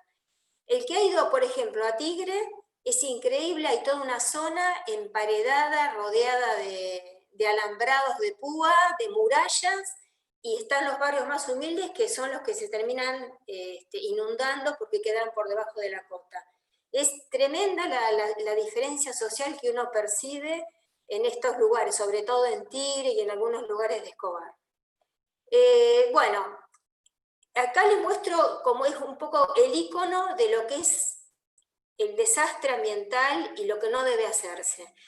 Y acá me voy a referir a algo muy importante, porque esto es un icono por una cuestión que no les voy a explicar. Este barrio, este es el río Luján, ¿sí? Este es el barrio San Sebastián, construido por la empresa Idico, que es una de las grandes depredadoras de humedales en la zona norte, ¿sí?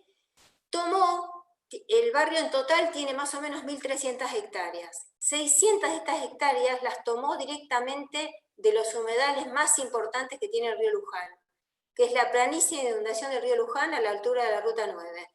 Se apropió de 600 hectáreas que son de dominio público, ¿sí?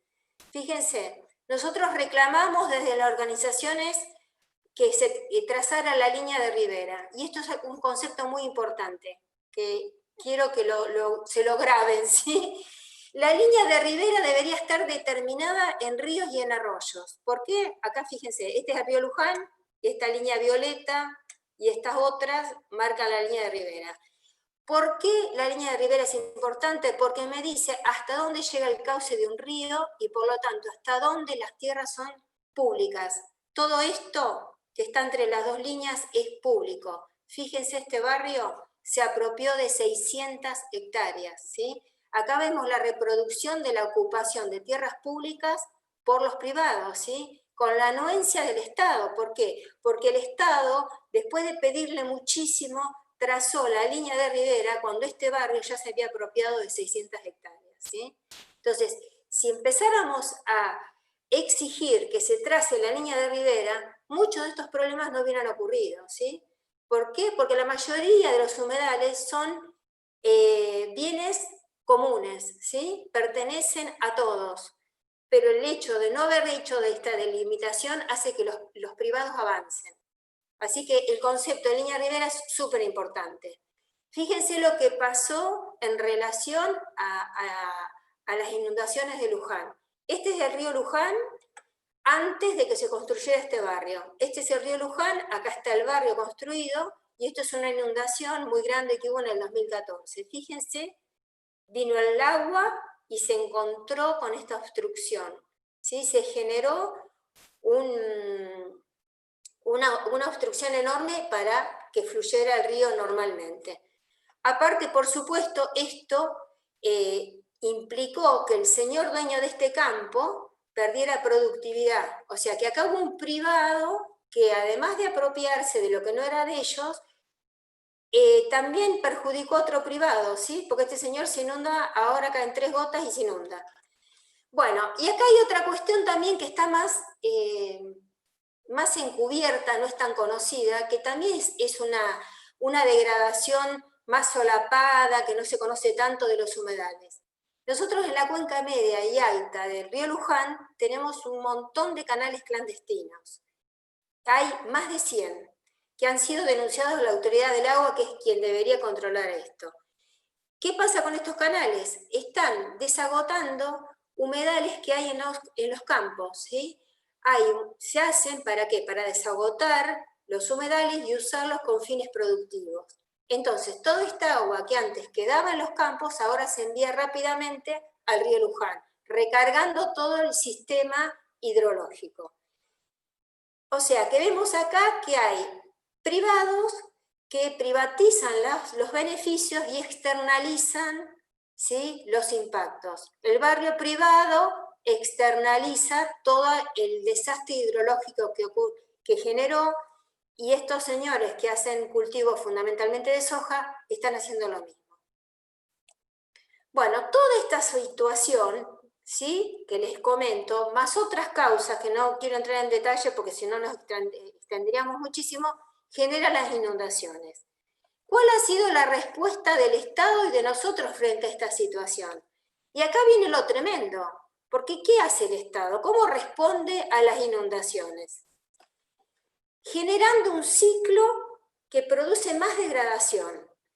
Por empezar, esta situación de los barrios, muchísimos barrios estaban sin los papeles en orden, estaban flojitos de papeles, ¿sí? ¿Por qué?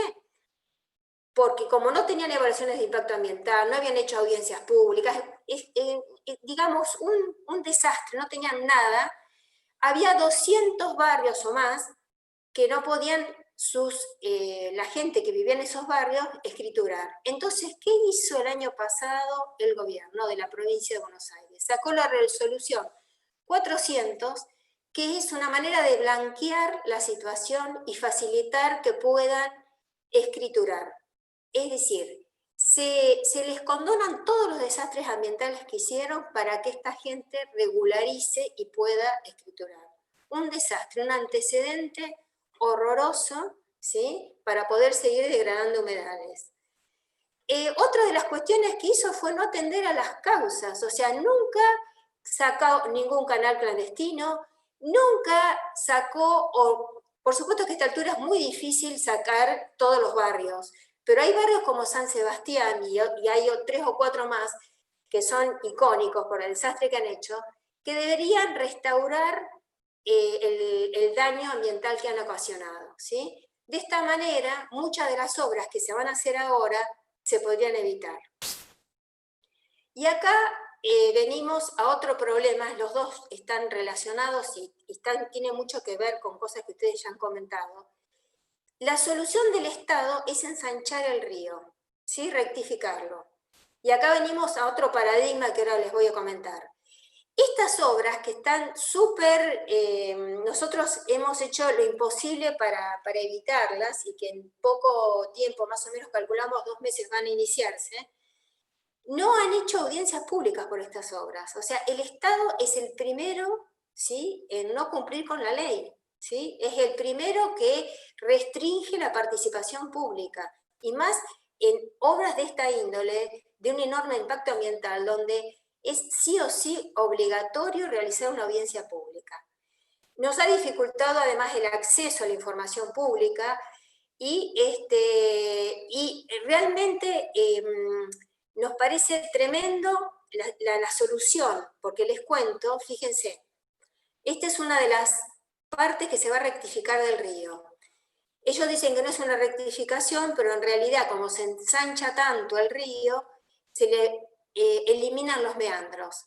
Es decir, y acá hay un paradigma que también tiene que empezar a caer, ¿sí? Y es el hecho de que las obras hidráulicas, que mucha gente la pide, la gente cuando hay inundaciones pide obras hidráulicas, hay que empezar a explicarle que las obras hidráulicas en realidad es la última opción, que no es un caño, ¿sí? Como he dibujado acá, porque los ingenieros hidráulicos tienen el concepto de que los ríos son caños, ¿sí? Que se pueden torcer, ensanchar, dirigir, y la realidad es que en el mundo se está yendo a este concepto, a este paradigma, construir a favor de la naturaleza, dejarle espacio a los ríos, ¿sí? Porque ¿qué va a pasar si la obra, esta obra dura que se va a hacer ahora, ¿qué ocurre con estas obras? En primer lugar, se destruye, ya el río deja de ser el ecosistema que es, se convierte en un caño. Todos los humedales asociados a ese río también se degradan.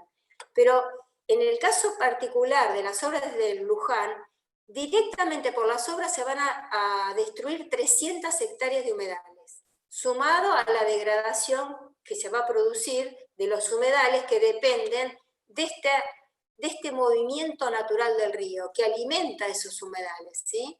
Entonces, mientras Europa está gastando millones de dólares de euros en recuperar los meandros y los humedales del río Rin, Holanda está haciendo un programa de Room for Rivers para volver a darles espacio. Estados Unidos está recuperando el río Kissimmee y podría darle montones de ejemplos. Nosotros seguimos con este viejo paradigma. Venimos rectificando todos los ríos de la provincia de Buenos Aires. A medida que nos vamos alejando del AMBA, vamos rectificando, ¿sí? Tenemos el Matanza Riachuela, tenemos el Reconquista, tenemos el Areco, el Salado se está rectificando, ahora nosotros, ¿sí? Es horroroso, horroroso. Entonces, bueno, frente a esta situación, ¿sí? Donde el Estado ha obstruido de todas las maneras posibles la participación y donde el Estado ha propiciado esta destrucción de humedales y la sigue propiciando con este ciclo que les muestro, ¿no? De después venir con soluciones que degradan más humedales. Ha habido una movilización enorme, ¿sí? de vecinos. En este caso, por ejemplo, estamos reunidos muchísimas organizaciones frente a las oficinas de IDICO, que es uno de los principales desarrolladores. Esto es en Dique Luján. Afortunadamente hace poco se creó la asamblea de vecinos que va a asesorar, porque se ha creado una zona de gestión especial en esta área para proteger los humedales. Si bien salió una ordenanza, que hay que mejorar muchas cosas de esa ordenanza, es un éxito esto, ¿sí? También es un éxito, o se ha logrado, que en Tigre se conforme el CAPI, ¿sí? Que es un comité donde los vecinos están interviniendo en la gestión del Tigre. También en Campana, vecinos de los humedales lograron ordenanzas para proteger. Pero todo esto con un esfuerzo enorme, ¿sí? Enorme, enorme, y realmente siempre con la espada de Damocles del avance del capital, ¿sí? Que tiene un poder extraordinario.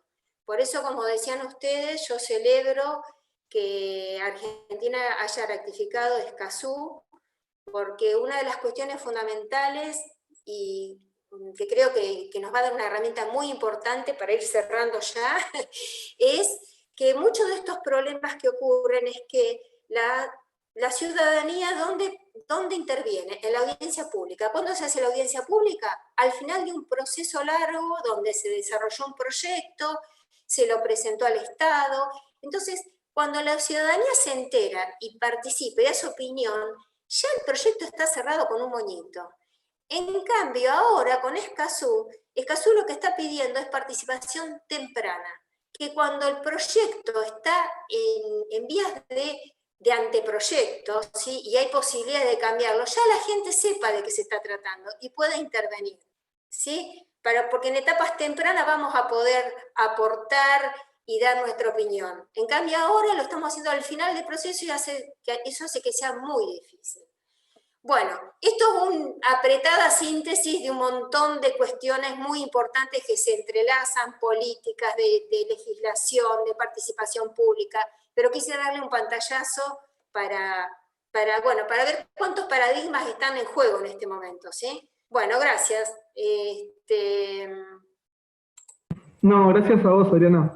Muchas gracias, muchas gracias. Muy, muy interesante y muy importante que se conozcan estas problemáticas a fondo, ¿no? Sobre todo para quienes vivimos en esa zona. Yo soy de Escobar y capaz que me atraviesa más esta problemática que otras, pero es muy importante que cada uno se acerque a los lugares que quedan cerca a la gente que está luchando por estos territorios en sus cercanías. ¿Sí? Bueno, ahora vamos a hacer un cierre. Todos pueden hablar de nuevo, pero muy, muy breve, porque estamos sobre el horario. ¿Sí? Quien quiera arrancar puede hablar un par de minutos a modo de conclusión y despedida. Y después nos vamos a quedar un ratito, ¿sí? Después de que termine la sesión. Micrófono abierto, quien quiera intervenir. Yo quería agregar algo más desde la experiencia personal, pero lo comparto no por mí, sino porque creo que mucha gente se va a sentir identificada, que es el lado más emocional, espiritual, de lo que, del impacto positivo que tiene estos lugares en todo eso, que la verdad todo este sistema que nos aliena, nos aleja de la naturaleza, impacta negativamente en esas cuestiones.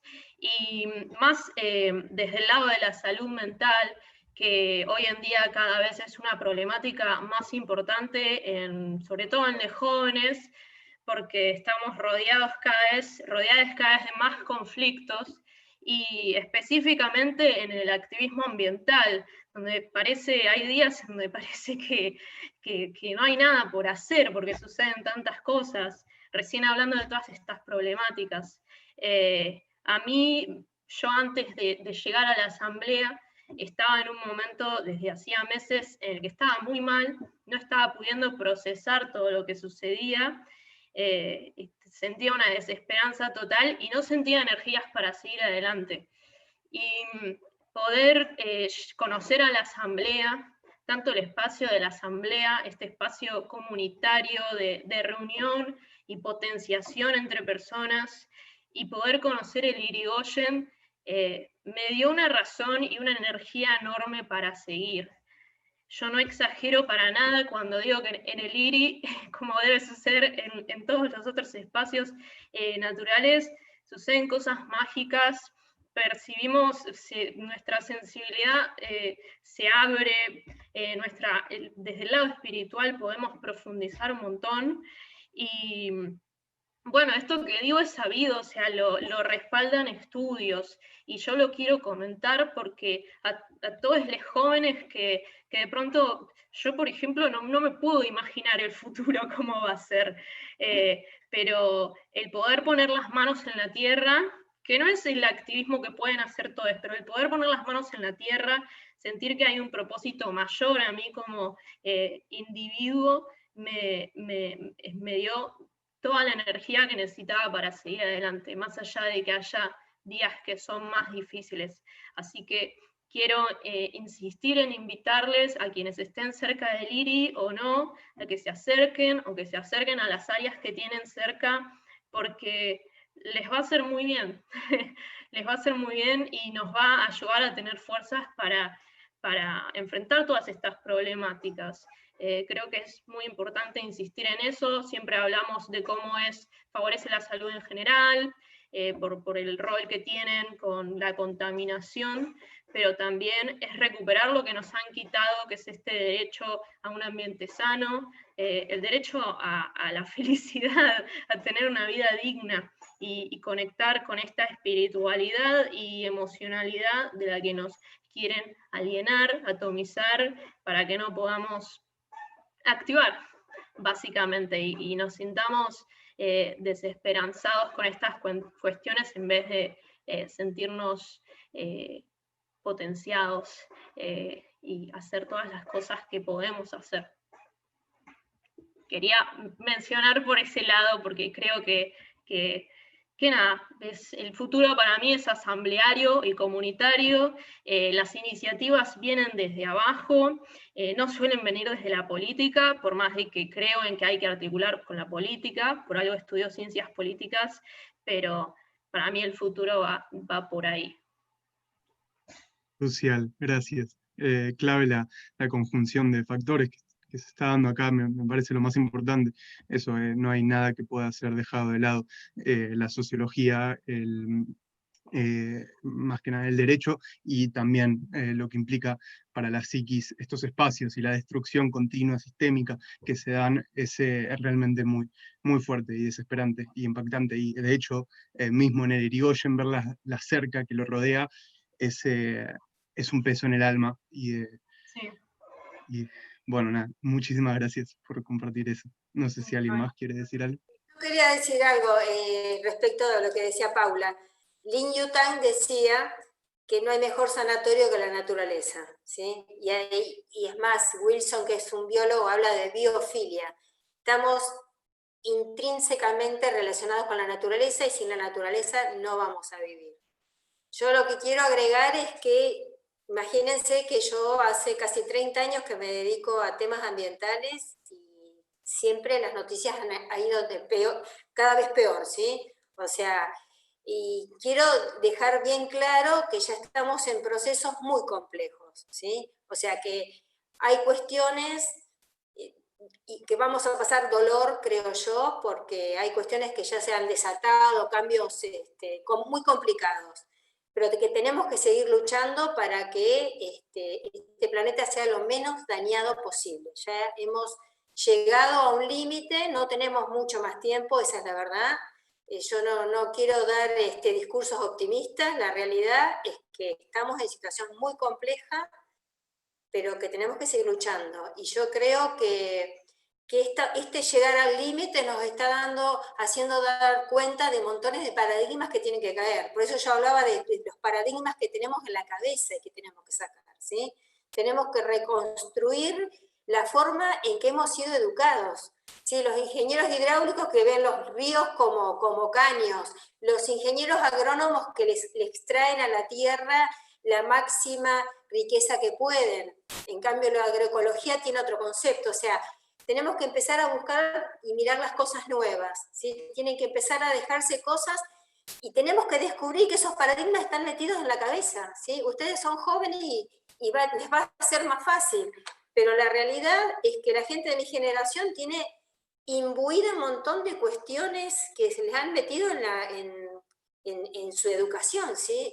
Y eso es lo más difícil de cambiar. Pero creo que, bueno, hay que luchar, ¿sí? Así que me alegro un montón ver tantos jóvenes que están en esto. Buenísimo. Perdón, Ver. Habla. Dale. No, nada, que siempre en el ambientalismo pasa esto, que se contrastan todo el tiempo una visión optimista y una visión pesimista. Creo que hay que ser realista, la verdad es que hay mucho por hacer, pero estos espacios también siempre traen motivación y conectarse con todas las organizaciones y todas las personas que la verdad que tienen muchísima conciencia, muchísimo conocimiento y se desviven por lograr los cambios que hacen falta, por reconocerlos y por transformar la realidad. Es algo muy positivo. Y nada, quería en base a eso agradecerles por haber venido y por este espacio. Igualmente, si quieren seguir hablando, sigue abierto el micrófono.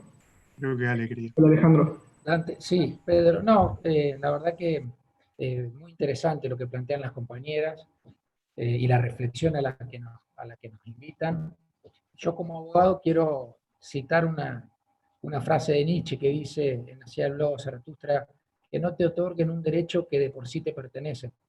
En este planeta las estructuras legales las hacemos las personas humanas para regular las conductas de las personas humanas y por lo tanto siempre se juega la ética y nosotros en la construcción popular, como decía Paula, yo comparto lo que dice Paula, que la construcción es de la base, que la realización individual está en la realización del conjunto, y que la exigencia ética nos cabe a todos, pero fundamentalmente a las personas que forman parte de las estructuras del poder, sobre todo de los poderes económicos concentrados, que son globales, pero que siempre tienen una cara que también la representa en los ámbitos locales. Por eso hacíamos también la vinculación de lo geopolítico y lo local.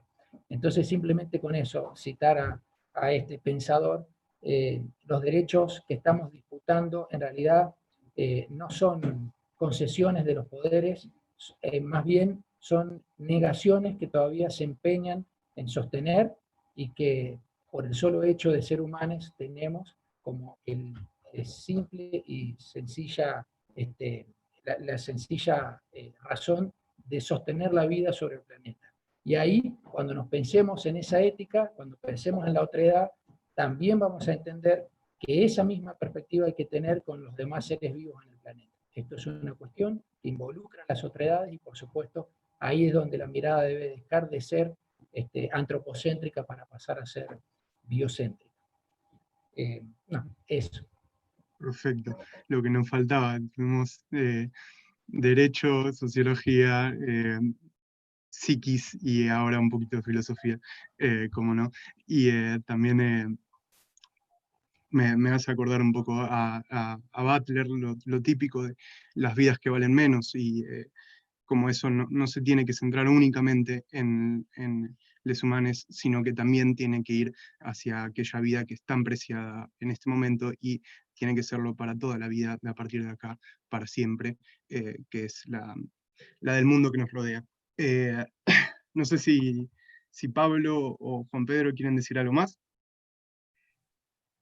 Yo solamente agradecer de nuevo el espacio a Jóvenes por el Clima y a todos y todas los y las oradores, y destacar también justamente de la variedad de este panel, que me parece súper importante la transversalidad, la sinergia que se crea desde distintos enfoques, desde distintos espacios geográficos, desde, no sé, pienso también incluso en la transversalidad de los discursos ambientales que podemos escuchar desde la encíclica Laudato Si hasta los movimientos socioambientales que están en cada pequeño espacio geográfico, y creo que hay que rescatar esa transversalidad para poder darle la mayor fuerza posible a estos reclamos que, bueno, que son urgentes, que son sociales, políticos, económicos. Me parecía también muy interesante eso que marcaba Alejandro cuando habló originalmente. Y también, bueno, nada, me parecía muy interesante esto que decía Paula a lo último, porque sí, en efecto, si no, a veces es muy descorazonador, ¿no? Y muy angustiante todo lo que hay que enfrentar, pero bueno, no podemos quedarnos con esa angustia nada más. Entonces, bueno, nada, realmente agradecerles profundamente a cada uno y a cada una.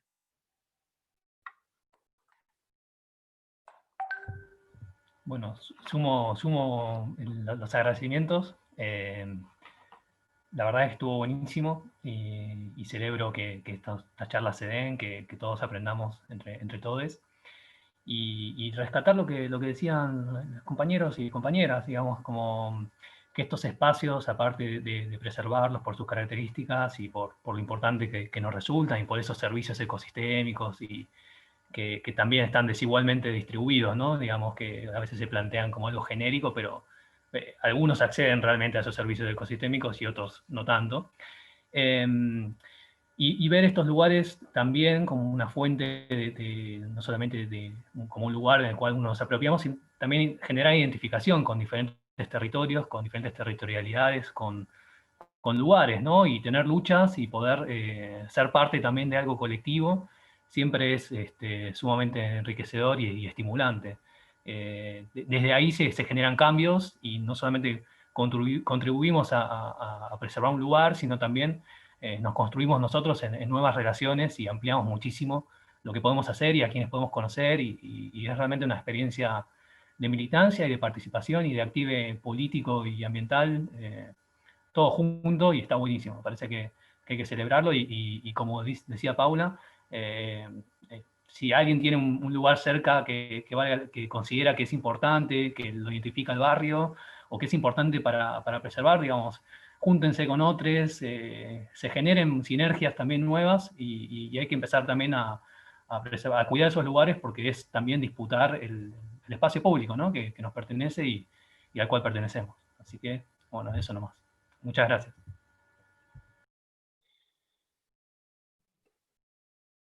Buenísimo, genial. Increíble escucharlos. Nada, eso. De vuelta, Juan Pedro, Pablo, Paula, Alejandro, Adriana. Hermoso, mil gracias. Nada, tengo acá anotaciones, 2 páginas enteras de cosas que podríamos seguir charlando y que lo desearía preguntarle a cada uno un montón de cosas, como dijo Alejandro.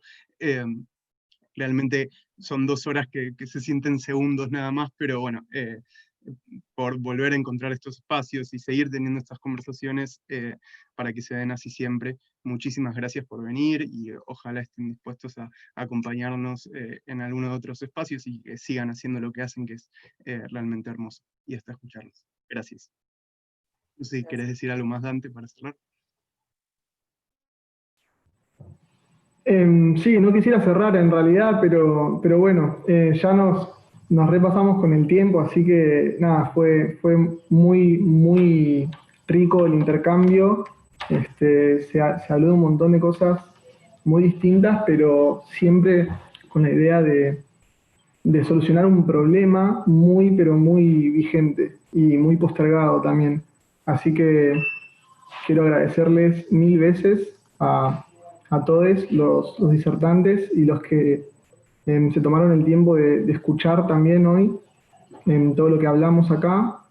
Espero que hayamos sido un buen canal para llevar las voces de quienes saben más y quienes hacen más hasta los oídos de quienes quieren aprender, ¿sí? Y de nuevo insistir en que sigamos formándonos, sigamos investigando, sigamos aprendiendo y comunicándonos con quienes tienen ganas de llegar a más personas con estas problemáticas, ¿no? Todos los que hablaron hoy, todas las que hablaron hoy, están abiertos a ayudar a quien quiera meterse en este camino del ambientalismo que tan necesario es el día de hoy para construir los paradigmas de este siglo. Así que nada, muchas gracias y vamos a cerrar la transmisión ya. Síganos en Instagram a todos. Gracias.